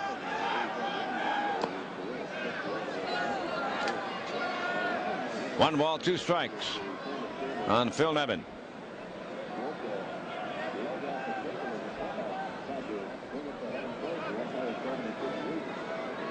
American League strikeout leader, Mr. Clemens, doing it tonight. Oh. And he gets another one. 1, 2, 3, all on strikeouts go the Tigers, and 12 of them have gone down swinging in the 5 innings. At the end of 5, Boston leads it.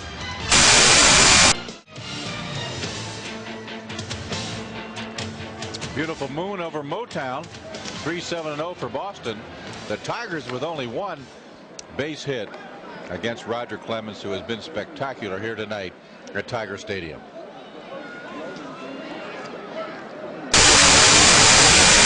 Is in relief of the starter Justin Thompson. But the story of this one is Roger Clemens. There's no question about it. He has dominated.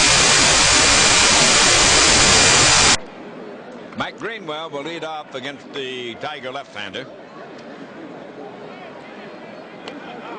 And Mike takes a strike call. He is fanned and singled.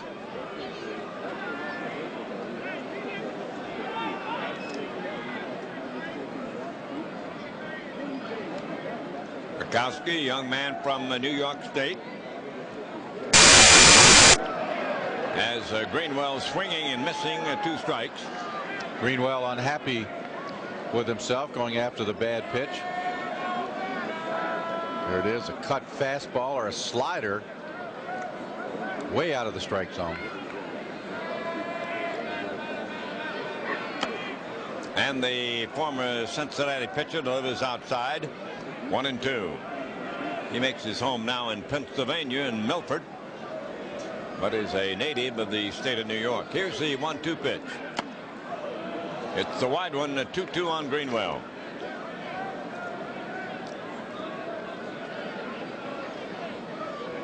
Three runs, 7 hits for the Red Sox, no runs, 1 hit for the Tigers. We're in the 6th inning. There's a out of play. Watch it.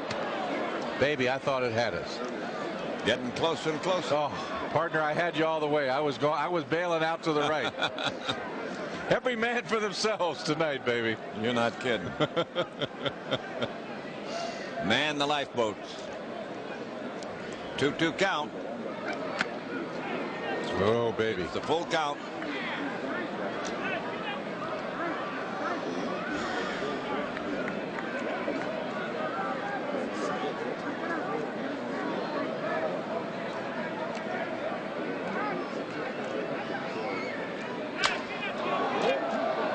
Base hit by Greenwell past Trammell. The Tigers second baseman couldn't quite reach it.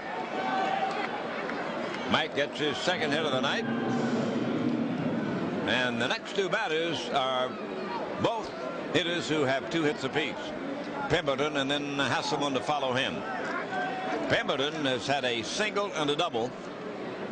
The double, the only extra base hit of the game. Pemberton having a good night against his former mates. Ernie, the thing I remember about Pemberton, very strong, but he was more or less a sweep hitter. Didn't release the bat head. He swings, hits one deep into left center. Barty on the run, makes the catch at the warning track. The wind held that one up. And back to first goes Greenwell. He stroked it pretty good, but Barty and the wind did him in. Yeah, Pemberton, as I said, very strong. But if it's in the cow yard, Tamir Barty can track him down. That'll bring to bat Bill Hasselman, the catcher, who's had 2 singles and 2 trips to move his average to 270. And Bill takes a curve in for a strike. 3-0 Boston on top. They got all 3 off the starter Justin Thompson in the 4th inning.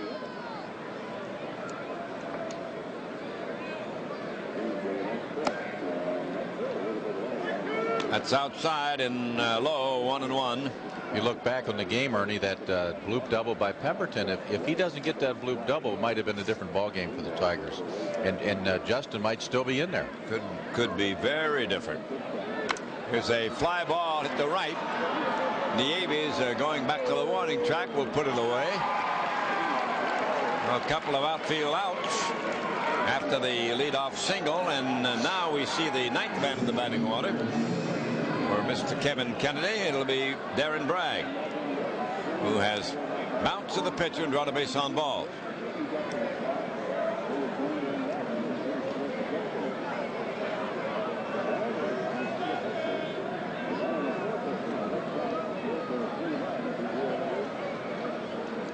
"3-0 Boston leads." There goes a runner.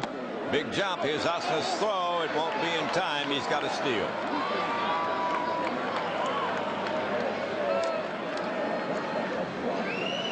That's just a case of CJ forgetting about the runner at first base, and the veteran Mike Greenwell certainly doesn't have blazing speed, but knows how to get the jump. Look at the jump he gets. That delivery to the plate really made that for Mike Greenwell. Bragg waiting on a 1-0 delivery. Takes a low one, 2-0 the count on Darren Bragg.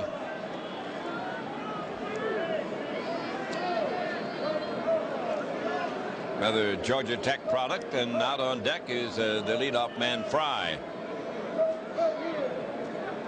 2-0 pitch. He got the corner, 2-1.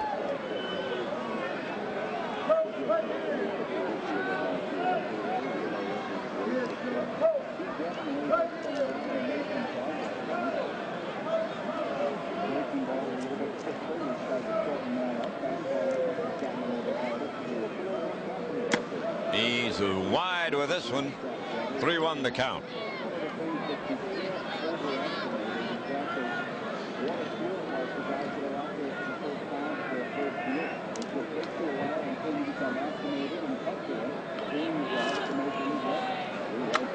High fly down into the left field corner.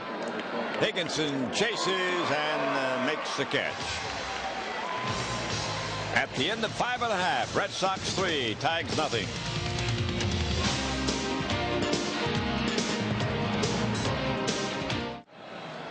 Well, the master is back out on the mound as he continues his warm-up tosses, but he has been, Ernie, I don't know, we've said so many superlatives tonight, but he's like the Roger of old. With overpowering fastball, that split finger that he just recently developed has really been dancing for him, and last inning threw a couple sliders, but for the most part, fastballs and split fingers tonight. The last 4 innings have gone 1, 2, 3. That is from the 2nd through the 5th. He set down 14 straight batters. He struck out a total of 12 in 5 innings. And here's Osmus, who bounced to short, one of the few Tigers who is not fanned tonight. He bounced to short his first time up. Ball 1, the count on Brad. 3 runs, 8 hits, no errors for Boston. The Tigers, no runs, 1 hit and 1 error. That 1 hit was a single by Trammell in the first inning. 1-1. Now Roger has not walked anybody, so Trammell has been the only runner. And that was an infield hit. Here's the 1-1 pitch to Osmus. 2-1. Not been behind on many hitters, Jim. Now he's done everything by the book tonight.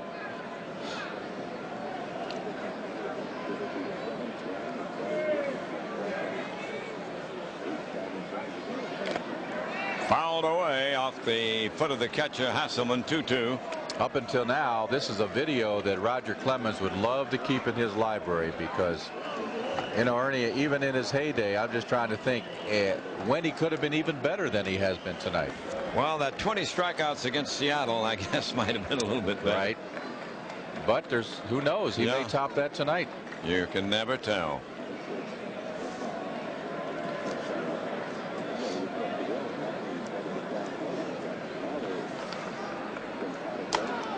Here's a high, hard one.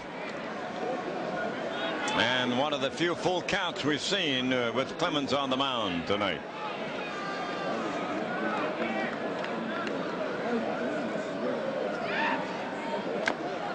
Little chopper hit toward third. It'll bounce foul.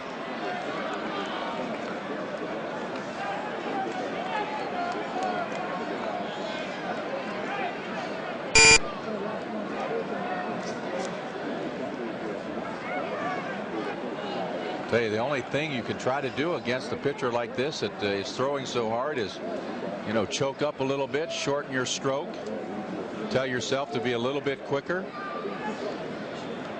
Don't take your normal stride, shorten your stride, just try to lay the bat on the ball. Full count pitch. Fouled away. Osmus got one in tight on him.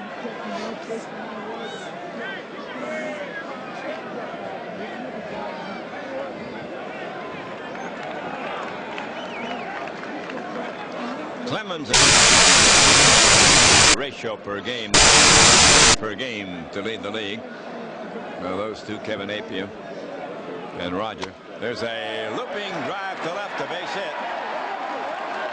Osmus makes a big turn. He's on with the second hit for Detroit.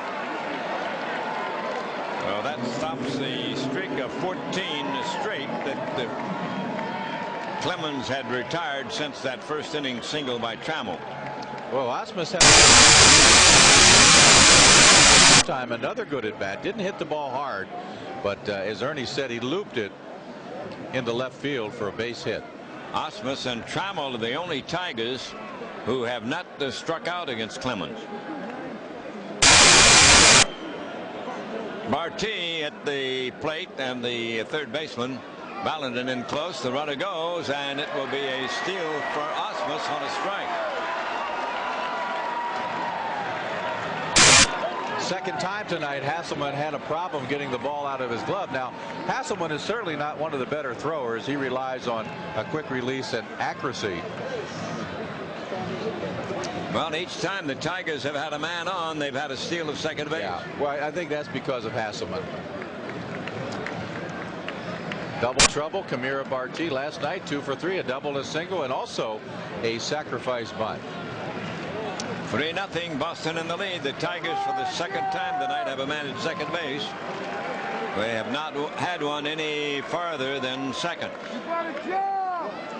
Strike one to Barty. There's strike two on Kim Barty. Well, he has been deadly with that pitch tonight. That fastball low and away from a right-handed hitter, and the angle that it comes at the hitter just makes it very difficult. There's been some talk, Jim, that Barty might switch hit in the game in the final week here. Yeah, Buddy has mentioned that early on, and why not? What the heck? He's been working on it a lot in batting practice and in the batting cages. Another strikeout. Number 13 for Roger Clemens.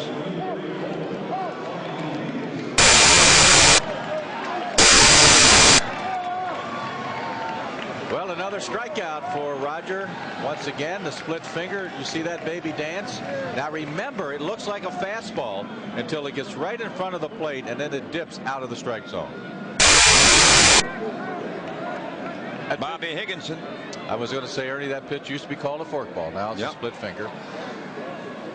Same action, just a different term, a matter of semantics. That's right. Joe Coleman had played with the Tigers, had a good forkball. Elroy Face was here just for a short time. At the end of his career, of course, lived with his forkball all those years. That's Osmus at second, 1 down. The Tigers trail 3-0. Fouled away by Higginson, 1-1 on Bobby.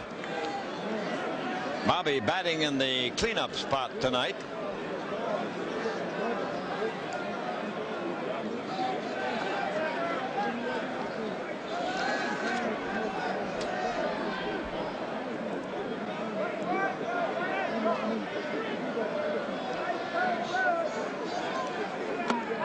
There's a strike delivered by Mr. Clemens. I tell you, when you watch him work tonight, not only does he have that good stuff, but he continues to hit those good spots. That was an outstanding pitch. He's ahead on the count with a Bobby Higginson, 1 ball, 2 strikes. 1 out. Osmus at second. And it's 14 in the strikeout. The second out of the 6th inning. I'll tell you what, folks, you're watching one of the best split finger fastballs you will ever see here tonight at Tiger Stadium. Here's Alan Trammell now. Tram along with Osmus, the only Tigers who have not fanned. Well, let's see now. He's gotten Sierra twice. He's gotten Higginson twice, Clark twice, Fryman twice, Nieves twice, Nevin twice, and Barty twice. Tram looks at the ball low. You can't get this guy, Roger. 2 out, 1 on. Tigers trail 3-0. They shade Trammell in the outfield towards right. Bragg, the center fielder, a good bit over towards right and very shallow. Very shallow. Little foul hit over to the on-deck circle.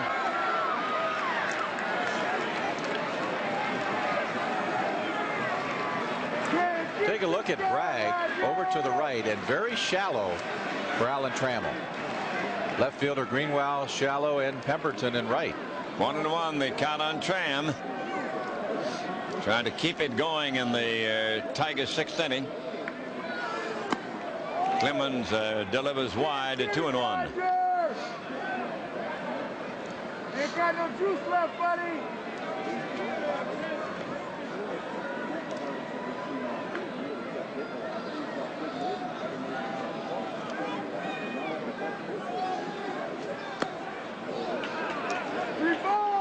Ball 3. Now Clemens is second in the league in walks allowed, but he has not walked the man yet. One of the few times he's been behind on the count. Trammell waiting on a 3-1 delivery. And it'll be 3-2.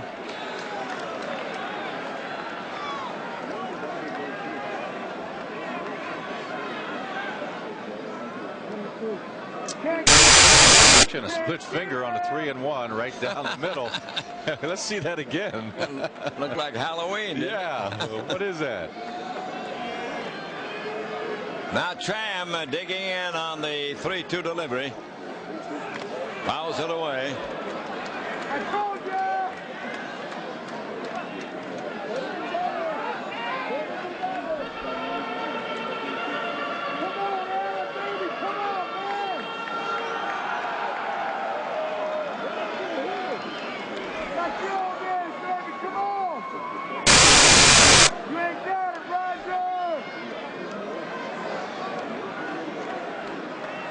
There goes Osmus, and the ball's fouled away.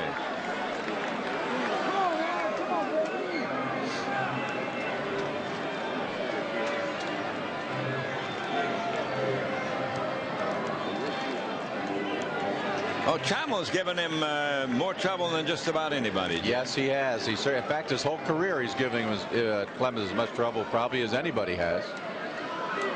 Outstanding lifetime batting average against him.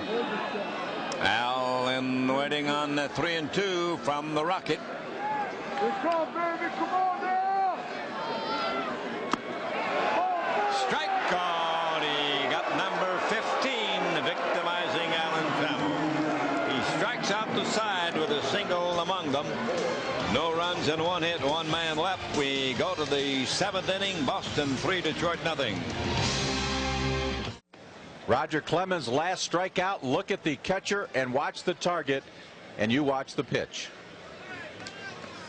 How good is that? And Tram knows it, takes his medicine.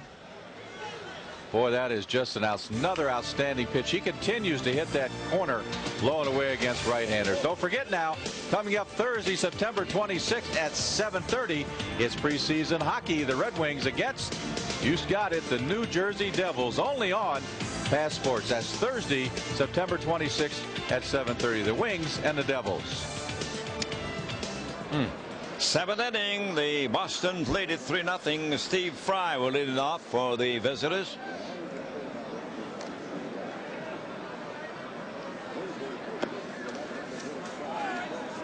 There's a pitch low on Jeff. I think I said Steve. I got the wrong Fry. It's Jeff Fry.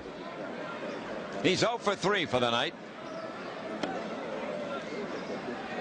Breaking ball low, 2-0 the count on him. 3 runs, 8 hits for Boston. Detroit, no runs and 2 hits. We're in the 7th inning at Tiger Stadium. There's a strike called. Boy, and Roger Clemens has overshadowed C.J. Nikolsky's done a fine job since he's come in the ball game. Kept the Red Sox off the board. Fry takes one wide. 3-1 the count on him.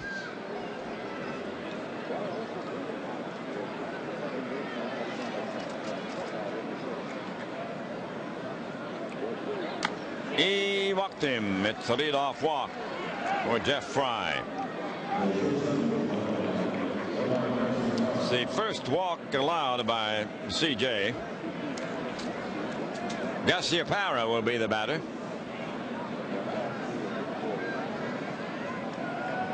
He's walked, fly to center, and struck out swinging.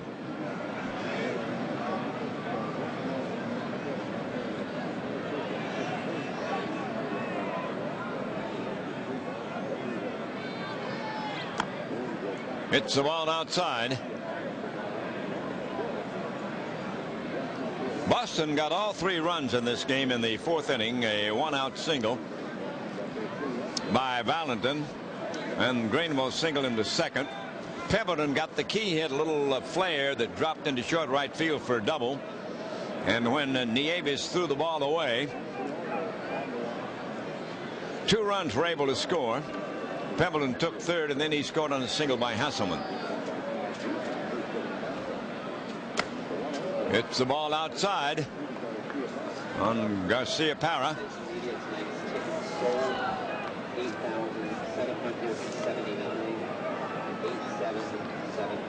8,779 the number of tickets sold for the game tonight. The 2-0 pitch not forthcoming. He'll deal over to first base. Well, the big story tonight is Mr. Clemens. There's no question about that. Through 6 innings, he has struck out 15 Tigers.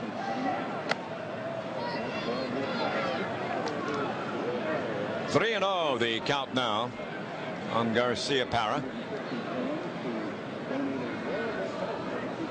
Well, CJ has walked the man and is close to issuing another pass here in the Boston 7th.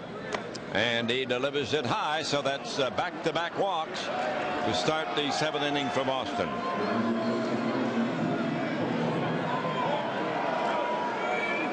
And pitching coach Rick Adair out to talk to CJ. I must have jinxed him. I said that done a fine job since he came in. The minute I said it, he walks 2 batters. Looked like he was guiding those pitches, Ernie. You can't do that if you're a pitcher. You got to stay within yourself and throw with that fluid motion. You start guiding the ball, you're going to get yourself in trouble, and that is what has happened here with C.J. Nikowski walking the first 2 batters here in the 7th inning. Tigers announced a trade today with the Padres. Right-handed pitcher Fernando Hernandez is coming to Detroit for exchange for a minor league player to be named later. Hernandez, 25, was 11-10 with a 4.64 ERA at the Padres AA Memphis affiliate. He placed 4th in the league with 161 strikeouts, and he limited the opposition to a .233 batting average. Well, it's Mo Vaughn now at the bat. Mo has gone 0 for 3 tonight. And it's a base hit to left field. Here comes Fry around third. He'll be held there. The bases are loaded. 2 walks and a single have loaded them for the Red Sox.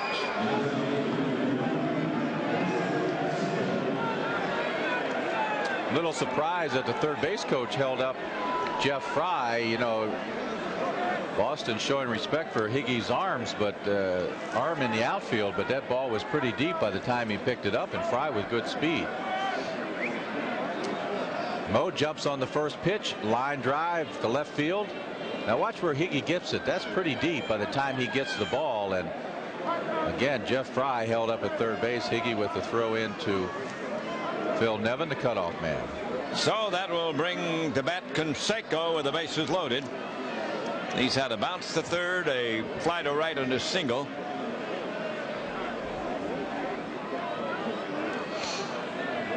Well, they're trying to buy a little time for A.J. Sager, who started to throw down in the Tiger bullpen.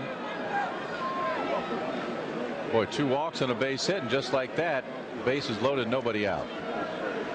And we're right in the thick part of the Boston batting order. The cleanup man, Canseco.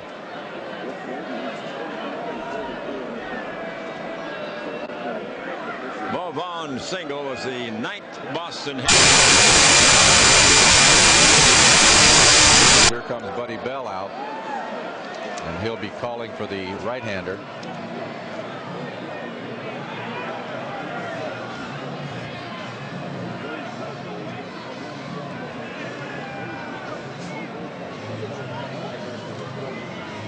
It'll be A.J. Sager coming on for Detroit. And we'll take a break and tell you about A.J. after this timeout. A.J. Sager with a 3-4 record takes over for 5.02 ERA. He has pitched 66 in the 3rd innings. He's walked 27 and he struck out 44. Now he hasn't pitched since the 12th of this month when he worked against the Yankees. He went 2 in the 3rd innings, gave up 2 hits, 1 earned run. He walked 2 and he struck out 2. Sager with a good sinker ball and a slider. Well, 5 career grand slams for Mr. Canseco, and he's in that spot now where he could make it number 6. Bases loaded. And it's ball 1 to Jose from the new pitcher Sager. That's Fry at third. Gussie Parrott second base. Vaughn at first. Boston in the lead, 3-0. Ground ball to third, glove by Nevin, and the throw to the plate, and he got him. And he got him at third too, didn't he? Yeah, he sure did. That was a nifty play, a tailor-made double play ball, and Nevin had the forethought to catch the ball. Now watch him catch the ball, step on the bag to force the runner, get the play to the plate, and Fry's a dead duck at home plate. Tailor-made double play ball. So Valentin will be the batter now with runners at first and second and 2 down.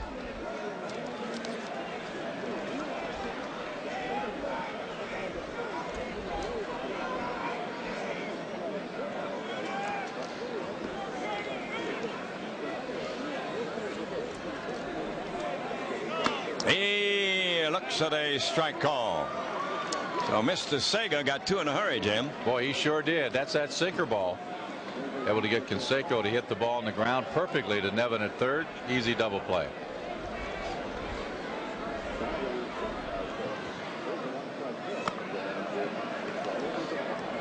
One and one the count.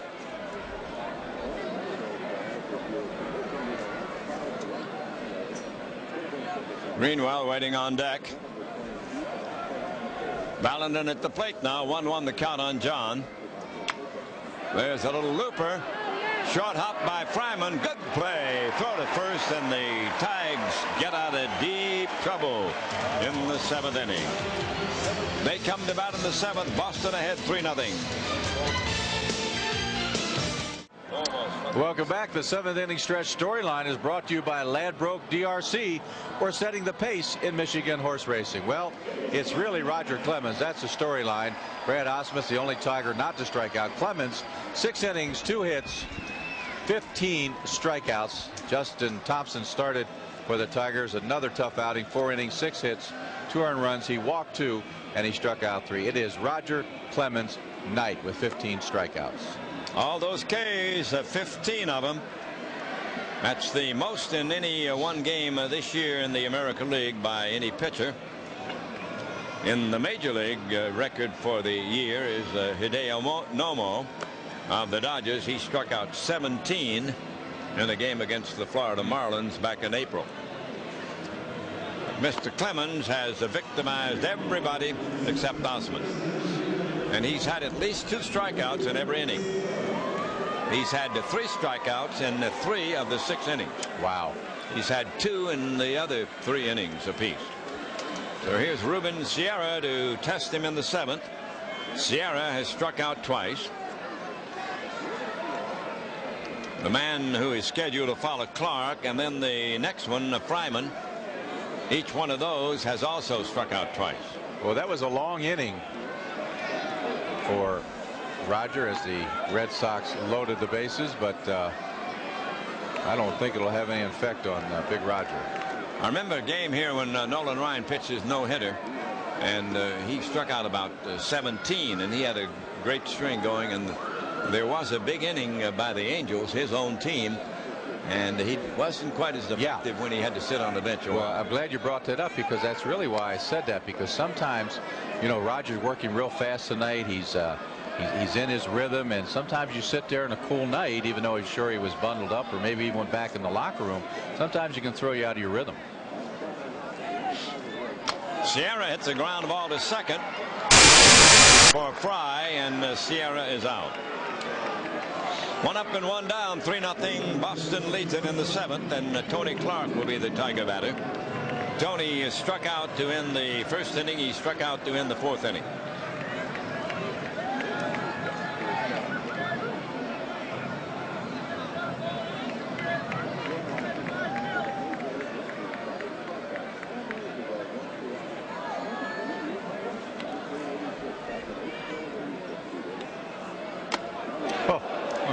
The high, hard one. Strike 1. That hurt my ears up here, Ernie. That sound of the catcher's mitt. Watch Tony go after the high, hard one. No chance. Ball was by him. Strike 1, the count on Clark. 15 strikeouts for Clemens. He's got a 3-0 lead over the Tigers. 1-1, the count on Tony. Boy, like I said, on a night like this, you just got to shorten up that stroke and just tell yourself, I've got to be a little quicker. I've got to be a little quicker.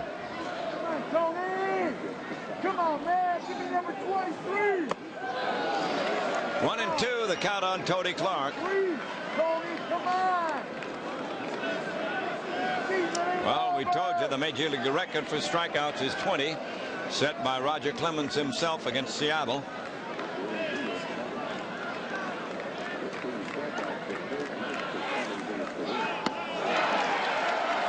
That is 16 for Roger. Well, a couple fastballs above the belt. Then the split finger out of the strike zone below the knees. Here it is. Watch this baby dance. Goodbye.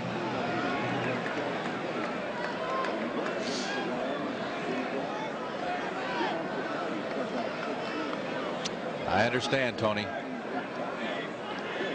Fryman at the plate. He struck out a couple of times, and there's a strike. Clark becomes the first Tiger to strike out 3 times tonight. That's because some of the others haven't been up 3 times. Correct. 2 down, nobody on. 3-0 Red Sox lead. Fryman cuts and misses 2 strikes. Clemens now going for strikeout number 17 here with 2 down in the 7th inning. Look at that. No flyouts tonight. Lots of strikeouts. 4 ground outs. Oh my goodness. It's the ball, the 1-2. The count on Travis. You almost get the feeling that a lot of the fans here are rooting for more strikeouts, Ern. I think that's true. 2 down, nobody on.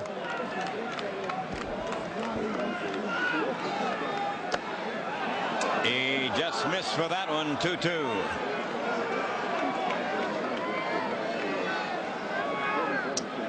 Well, watch for the split finger this time. This is the pitch he wants to get him on.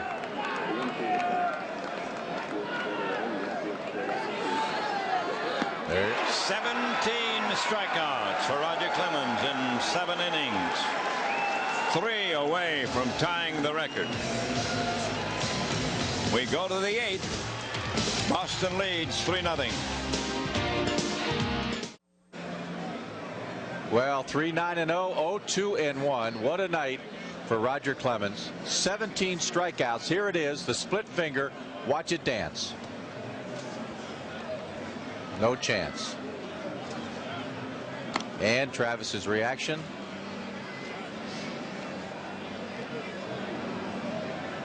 All right, let's catch you up around the other scores around Major League Baseball. Milwaukee beat the Blue Jays 2-1. In New York, they're tied at 1 apiece with Baltimore in the 6th inning. Cleveland 2, Chicago 1 in the 3rd. And in the 4th inning, Minnesota 3, Kansas City 1. Later tonight, Texas at Seattle, Oakland's at California.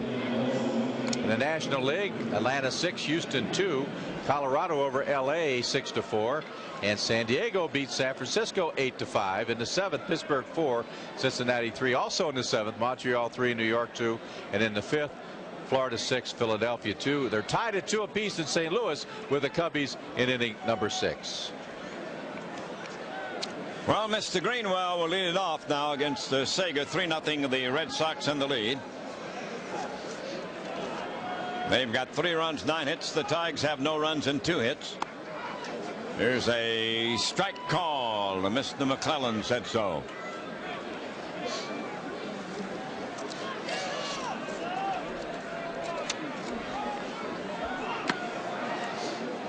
Breaking ball on the outside corner. 2 quick strikes on the Greenwell. You know, Ernie, this is the type of night with what Clemens has gone for him that he's probably in there in the locker room or the dugout wanting to get this inning over with so he can get back out there again. Strike called. He struck him out. Greenwell called out on strikes.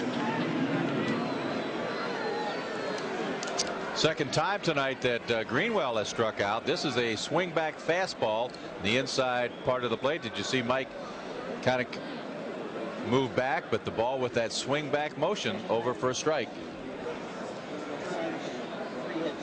Now Rudy Pemberton will be the batter. Rudy had a single and a double and a fly to center. He's hit the ball well 3 times. Swings at the bouncing ball, base hit into the left field corner. He digs around first, heads for 2. Higginson's throw. He is safe. It was close. Pemberton gets his 2nd double of the night. He has 3 hits and 4 trips. Well, it's always nice to come back and play against your old team and have a good night. And Rudy Pemberton with his 3rd base hit. He challenges Bobby's arm in left field. If the throw is not up a little bit, he would be out. But watch where Trammell gets the throw, then has to bring the tag down, and Pemberton able to get underneath the tag.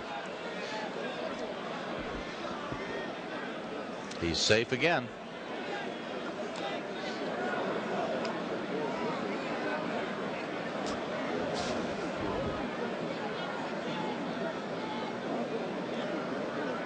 Hasselman at the plate taking, and it's a ball in too close on Bill. He singled his first 2 times and then fly to right. been the bottom part of the batting order that's been the damaging part for Boston. They've got a 3-0 lead over Detroit. In close from A.J. Sager. 2-0 the count on Hasselman.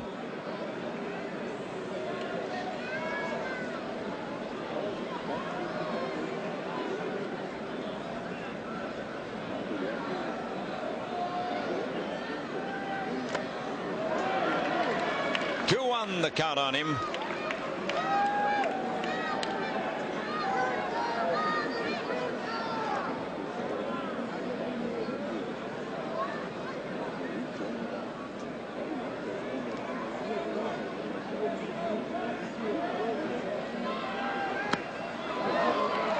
Count even, 2-2. Good breaking ball that time from Sager.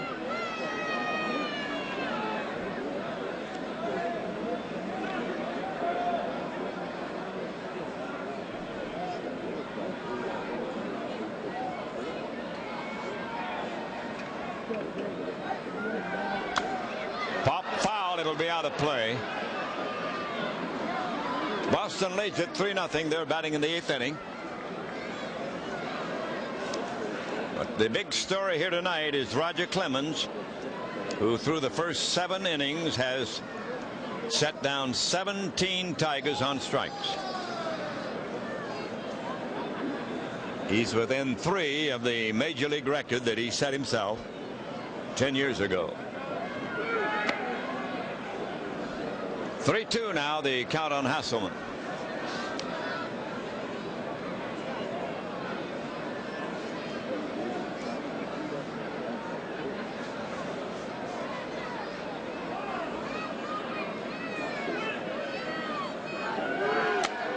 Little looper might drop in. It will for a base hit. Here comes Pimpleton. He's being waved around third. He's headed home. There will be no relay. He scores on the RBI single by Hasselman, and Boston makes it a 4-0 lead over the Tigers.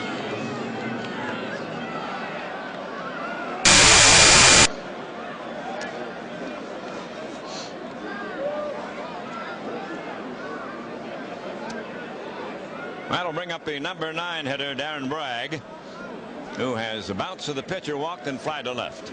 Well, that was a sinker ball in on the hands of Hasselman, but he'll bloop it into center field for a single and RBI.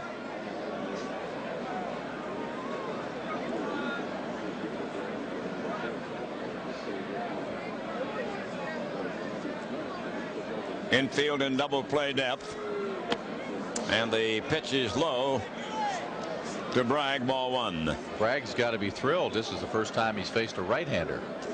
He's had to go after Thompson and then CJ. Man on first is Hasselman. Fly ball left field. Higginson is there to glove it. Hasselman stays at first. There are 2 down, and we come to the top of the batting order, Jeff Fry, who's had a walk and gone 0 for 3 tonight.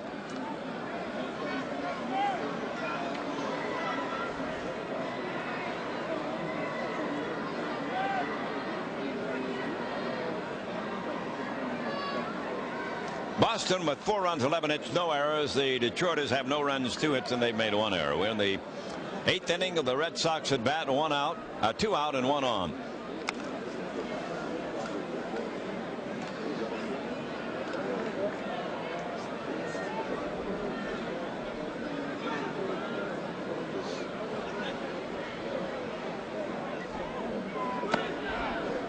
Strike called on Fry.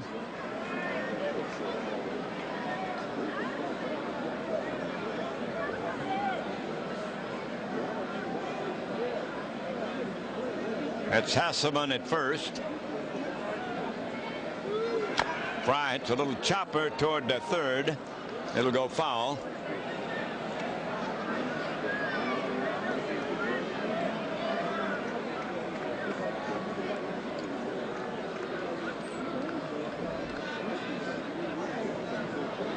Saw Ron Oster, the bench coach, flashing some signs to the catcher, Brad Osmus.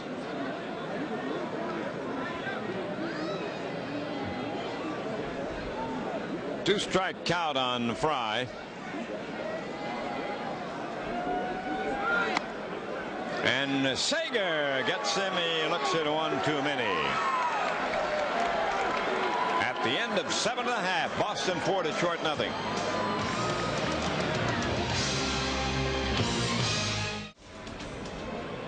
And there he is, Roger the Dodger.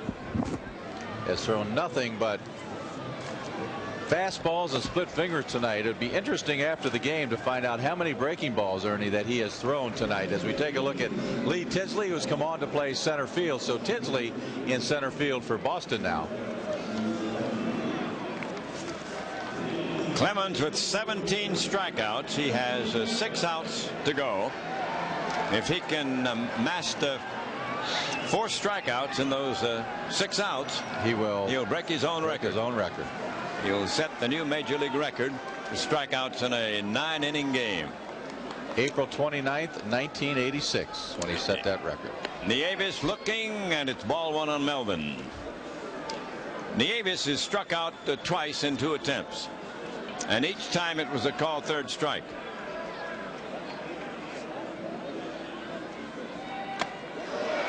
One and one, the count on Melvin. After Nieves, Phil Nevin, and then Brad Osmus, the only Tiger who is not fanned tonight. Strike. 1 ball, 2 strikes.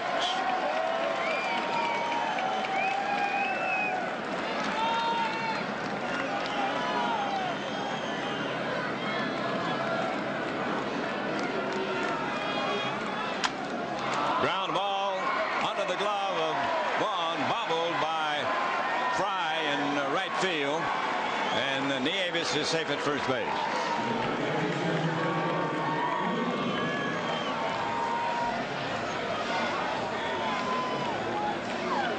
Well, Melvin hung in there with 2 strikes on him, was able to make contact. The ball gets just under the glove of Mo Vaughn, and Jeff Fry does a good job just knocking it down. So a base hit. No, they're calling that an error on Mo Vaughn. I beg your pardon. Okay. Mo charged with the error, and Nevin will be the batter. He has struck out twice in 2 turns. It's a strike called on Phil Nevin. Mo had to go a long way to get over for that ball. Got under his glove, and then by the time Fry got it, he didn't have a chance anyway. So the Tigers have a man at first. There's a foul off the mask of Hasselman. 2 strikes on Phil Nevin.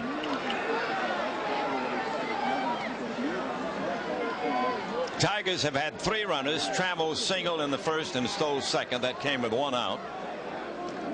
Osmus led off the 6th inning with a single and a steal. Boy, that got Hasselman right square in the mask, and that will jar your inners. 2 strikes on Nevin. Let alone your fillings.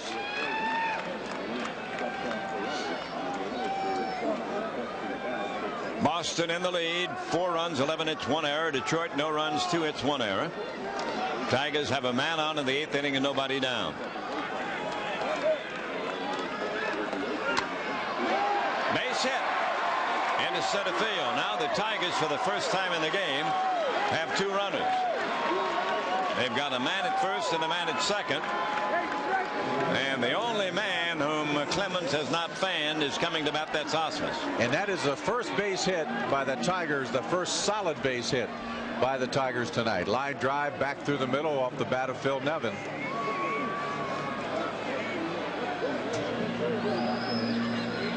Valentin over to talk with the battery. Hasselman and Clemens. Osmus will be at the plate. He's 1 for 2. He bounced to short in the 3rd inning, leading off. He led off the 5th inning with a single.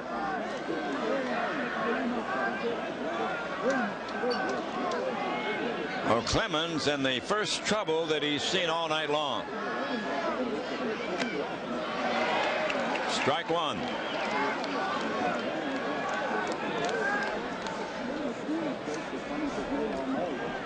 For nothing, Boston in the lead.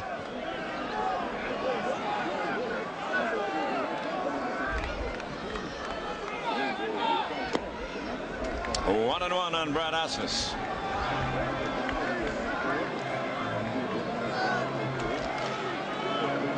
Cool, breezy night here at the corner. Yeah, it's kicked up a little bit too.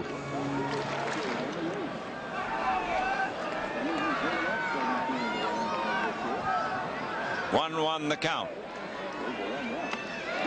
1 ball, 2 strikes on Ausmus. Well, Rogers still with that good movement on his pitches, just exploding right before the batter.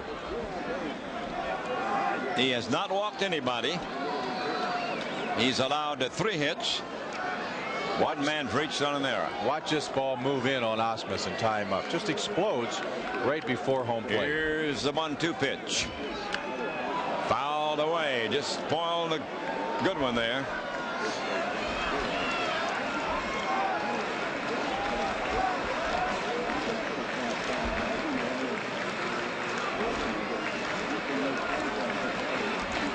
No matter what happens from now on, we've seen a great performance by Roger Clemens. Boy, we sure had. This is worth the price of admission, and Ernie and I didn't even have to pay. Ausmus waiting on a 1-2 delivery, and Clemens is going to step off the slab.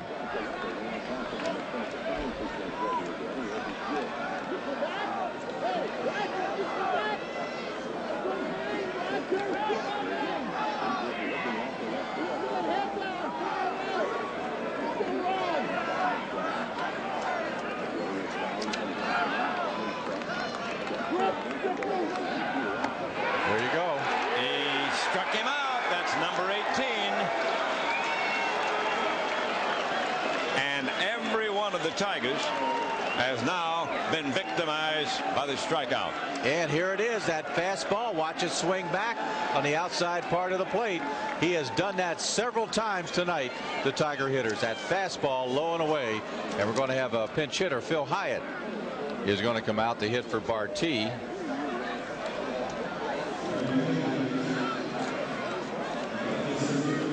And Ernie, I don't know how many times he has caught Tiger batters taking a third called strike on that very same pitch here tonight. Talking it over, how they want to pitch Hyatt and how they want to play him from an infield standpoint. Garcia Parra certainly knew him. Talking about Hyatt. He played AAA baseball in the International League against Hyatt. Hyatt's been to bat 20 times this year. He has 4 hits. And remember, he struck out 179 times at Toledo while pounding out 42 home runs.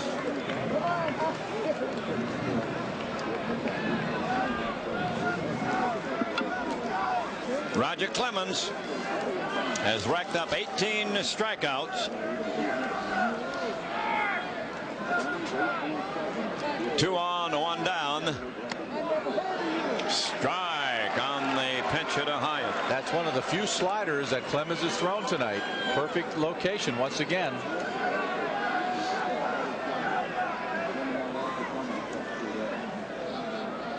Davis is at second, Nevin at first. There's another strike delivered to the pinch hitter. Well, I think that was one of the few pitches that Clemens has gotten from the umpire tonight. That looked a little bit low and outside. But believe me, he has not gotten many of them. He has earned what he has gotten tonight.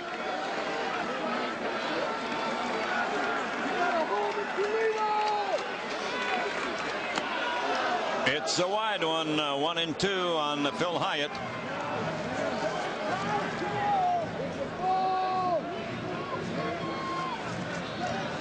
Boston leading 4-0. Roger Clemens with a brilliant performance.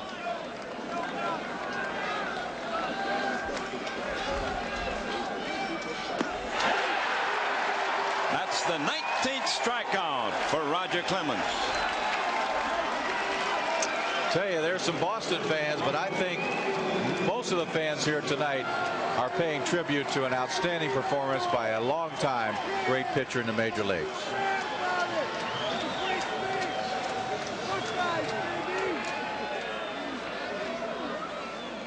One short of the record.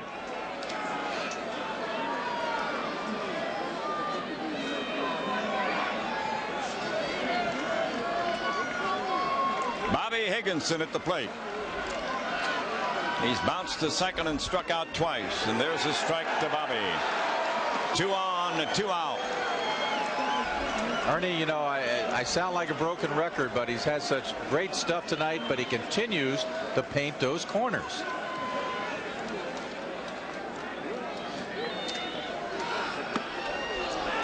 That one's in close. 1-1 on Higginson.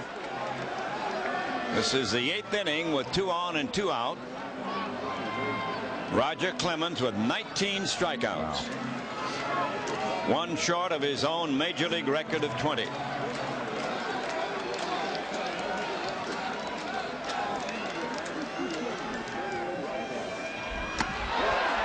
Strike 2. 1 ball and 2 strikes.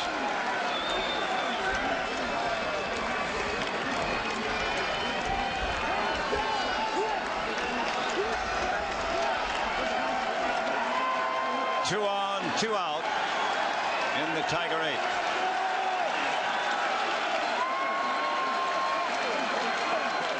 Fouled away. I tell you, everybody's on pins and needles every pitch. In fact, a lot of the fans are standing as they think maybe they will see baseball history made here tonight.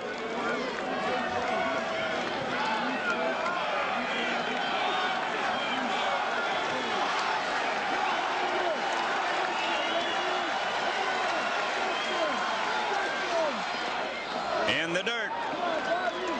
2-2 the count.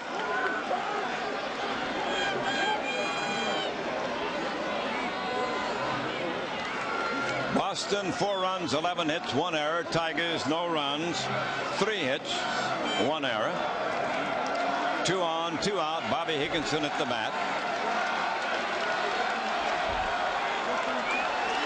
2-2 pitch from Clemens.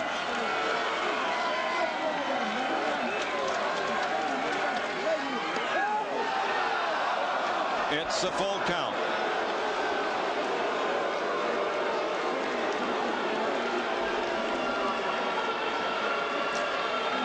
Well, a lot of the fans thought this was a strike, but you'll see it's low and inside.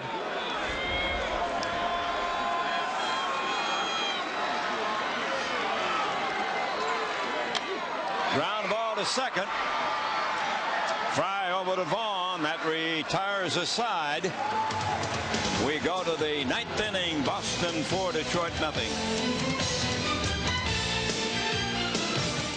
Roger Clemens and Boston lead the Tigers 4-0.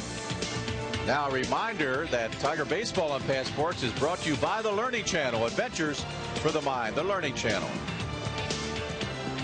Defensive changes for the Tigers. Phil Hyatt, who came on to pinch hit for Camara Barti, takes over in left field. Hyatt now playing left field. Bobby Higginson moves from left to center field. So Higginson now in center field.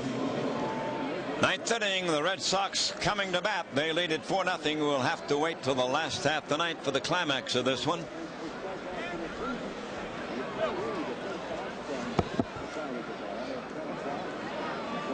Garciaparra will lead it off for the Bostons in the 9th inning.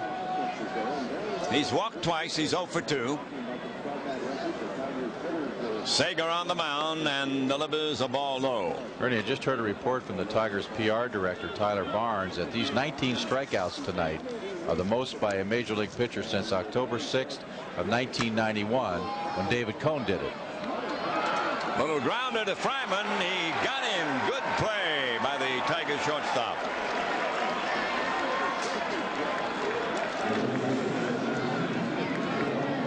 Now it'll be Mo Vaughn at bat in the 9th inning with 1 out.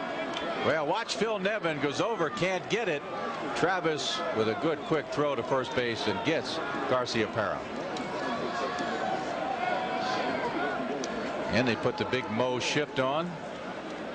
Mo's had a single. He got it his last time at bat, a single in the 4 trips. He bounced out the other 3 times.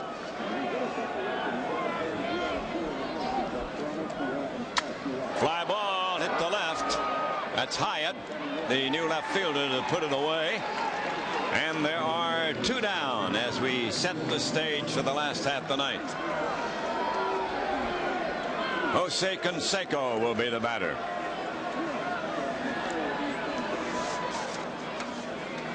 Looking toward that ninth inning, the Tigers' scheduled hitters against Clemens as he tries for the strikeout record will be Trammell, Sierra, and Clark, the first three, and then the Fryman after that. 2 down in the ninth. Strike. Mr. McClellan said so. 4-0 Boston leads ninth inning. 2 strikes on Jose. Justin Thompson started. Nikowski and Sager have followed him to the mound. Nikowski in the 5th inning, Sager in the 7th. Well, Jose not happy with himself. You see how he pulled off the ball? He had no chance to hit that, pulling off the ball like he did. 1-2 the count on Canseco.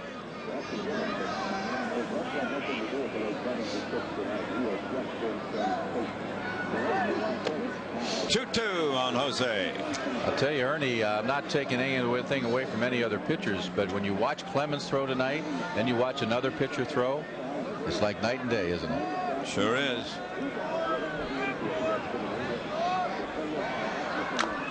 A little chopper that will roll foul over toward third, keeping the count 2-2 on Canseco here in the ninth inning.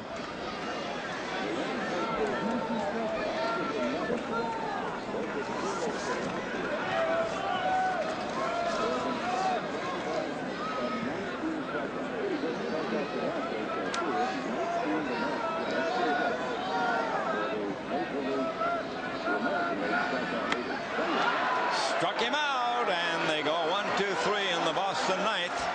Don't go away, folks. Roger Clemens in the ninth inning has a chance to set the major league record in strikeouts. And at the end of 8.5, Boston 4, Detroit nothing.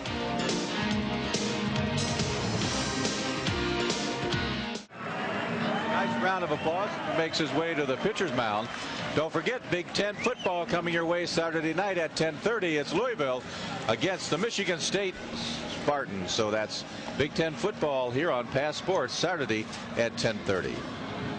What a night for Roger Clemens. We have used so many superlatives tonight, and we may be even underestimating those that we said, Ernie, because he has just been spectacular.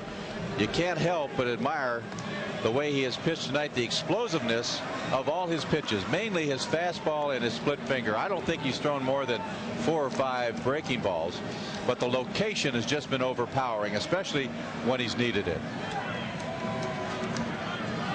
Roger has fanned every Tiger in the batting order, including the pinch hitter Hyatt, who came into bat in the 8th inning and became the 19th strikeout victim.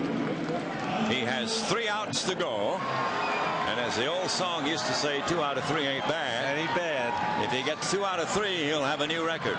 Well, you see 8 innings, 5 ground outs, 19 strikeouts. How about that? No fly outs from Roger Clemens tonight. Now, Roger has had at least 2 strikeouts in each of the first 8 innings, and he had 3 strikeouts in the 2nd, the 5th, and the 6th innings. Alan Trammell will be the first man to face him. And only 1 ball in this ball game hit by the Tigers. That was hit hard. That by Phil Nevin. Line drive back through the middle. Trammell had a single in the 1st. He bounced to 2nd in the 4th. He took a call 3rd strike in the 6th inning. And here we go in the last half of the ninth. He pops it up into the infield. Here comes Mo Vaughn, and he makes the catch for the out. Well, Tram got a few boos off that pop-up, Ernie. Everybody rooting for those strikeouts. And Roger Clemens' strikeout total is still 19.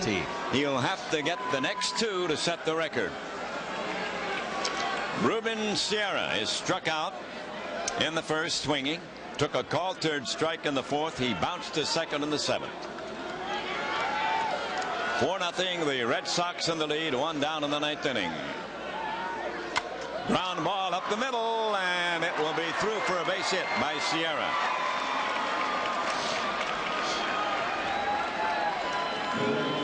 A man on and a man out for Tony Clark. That's the 4th Tiger hit. They've all been singles.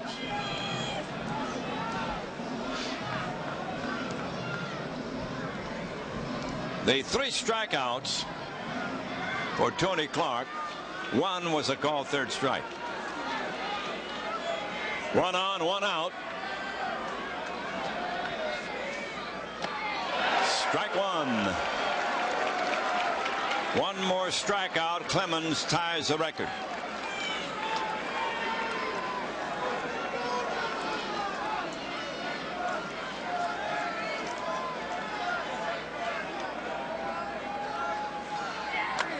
Fouled away. 2 strikes on Tony Clark. Boy, 2 quick strikes. He has fed Tony a lot of fastballs tonight, and he's had success above the belt.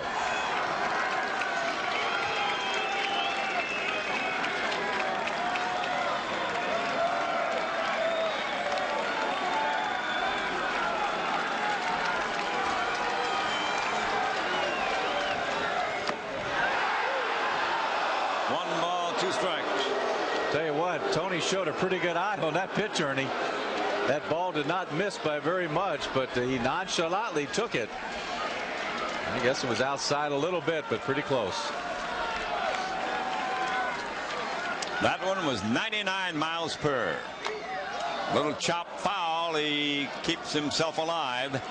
1 and 2 on Tony Clark.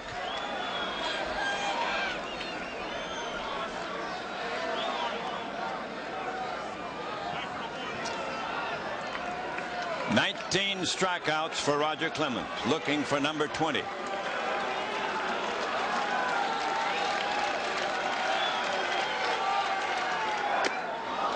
"2-2. Well, I tell you what, he is still throwing as hard as he did earlier in the ball game.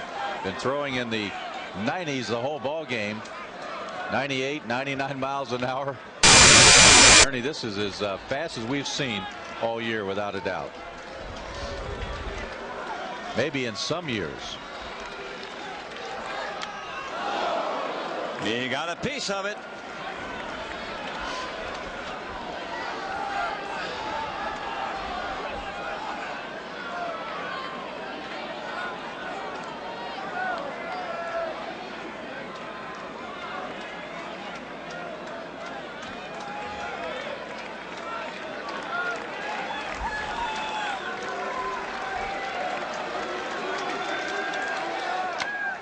Fly ball left field. On the run, Bragg. He makes the catch, and Clark is out. Well, looks like the record is safe, but he still has a chance to tie his own record of 20 strikeouts. It will not be broken. We know that, but he has racked up 19. That's a lot of Ks. Oh, baby. He's cornered the K mark today. Here's Fryman. He struck out 3 times.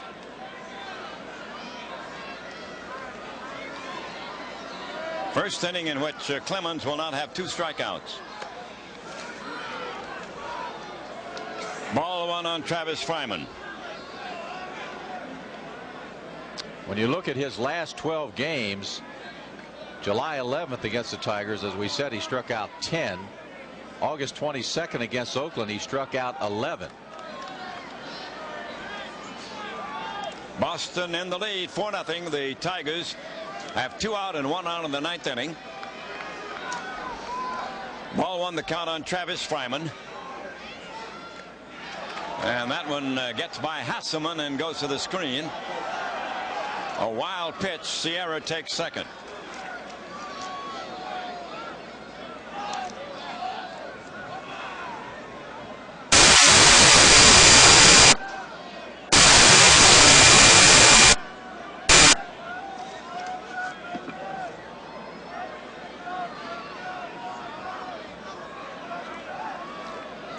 The count. He has not walked the man, Roger Clemens, but he's behind on Fryman now. There's a strike.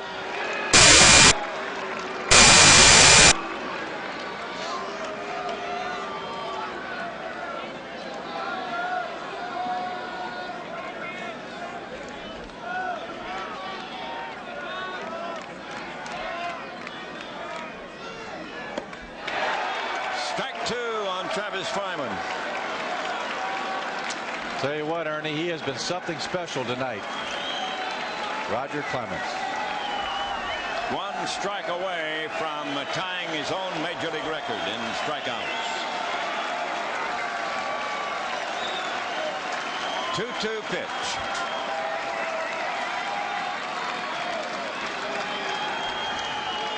Tiger fans showing their appreciation of quite a feat here at Tiger Stadium. He got him. He ties his own record 10 years later from April 1986. On September 1996, Roger Clemens does it again. Well, you saw baseball history. Roger Clemens tonight, milestones: 100th career complete game, 38th career shutout, ties Cy Young as the Sox all-time leader, 192nd career win, ties Cy Young as the Sox all-time leader, 20 strikeout, ties his own major league record. Special, very special Roger Clemens.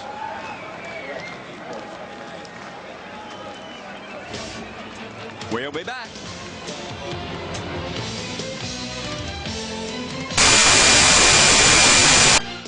Can say is wow. 4 runs, 11 hits, 1 error for Boston. Detroit 0-4-1. Roger Clemens runs his record to 10-12.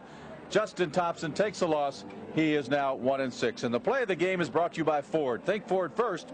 Right now, get as low as 2 points. Up to 2 selected vehicles at your 31 Metro Detroit Ford dealers. And here it is, strikeout number 20, Travis Fryman. Split finger fastball that ties his major league record of 20 strikeouts. Watch Travis Fryman's reaction as he is number 20 on the list here tonight. And there you're going to see Roger's reaction. Better really put on a stadium. 3 strikeouts, 3 innings, 2 hits, 1 runner. And Ernie, as you know, I use colored pencils, orange for strikeouts, and there you can see them. They show up rather well tonight. Everything is okay, I'd say. What a performance, partner. It was a great performance, and we were lucky to be sitting in on this. I'm sorry we didn't have a bigger crowd for it, but the crowd that was here, over 8,000, they really got into it a great deal, and it's just a magnificent thing to see a pitcher with that kind of ability and to rise to the occasion the way that Roger Clemens did. He really did. You have to give a little credit to Hasselman, the catcher. There you see Roger Clemens being interviewed by Boston Television. You can see he's very emotional after the performance here tonight, but it is so as he ties the major league mark for strikeouts. And one of the amazing things, Jim, is that he did it 10 years apart. He did it in 86, and he does it again in 96. And I think our hats off have to be to Roger Clemens. He sort of overshadowed the entire ball game and the result that saw the Tigers go down in defeat. But a salute to Roger. There's no question about that. Yeah, there's no doubt about it. One of the great pitchers over the last 10, 12 years out of the University of Texas, came on and just has done a great job all throughout his career. And to think, and Ernie, you mentioned it, he set the record 10 years ago. 10 years later, tying that record as we take another look at the live shot of Roger Boston Television, but by the veteran Roger Clemens. And to put a little exclamation point on it, he does it in the thick of the pennant race too. That's right. It wasn't any just a little game that didn't make any difference. They're fighting to stay in the pennant race. Well, let's take a break and then we'll be right back.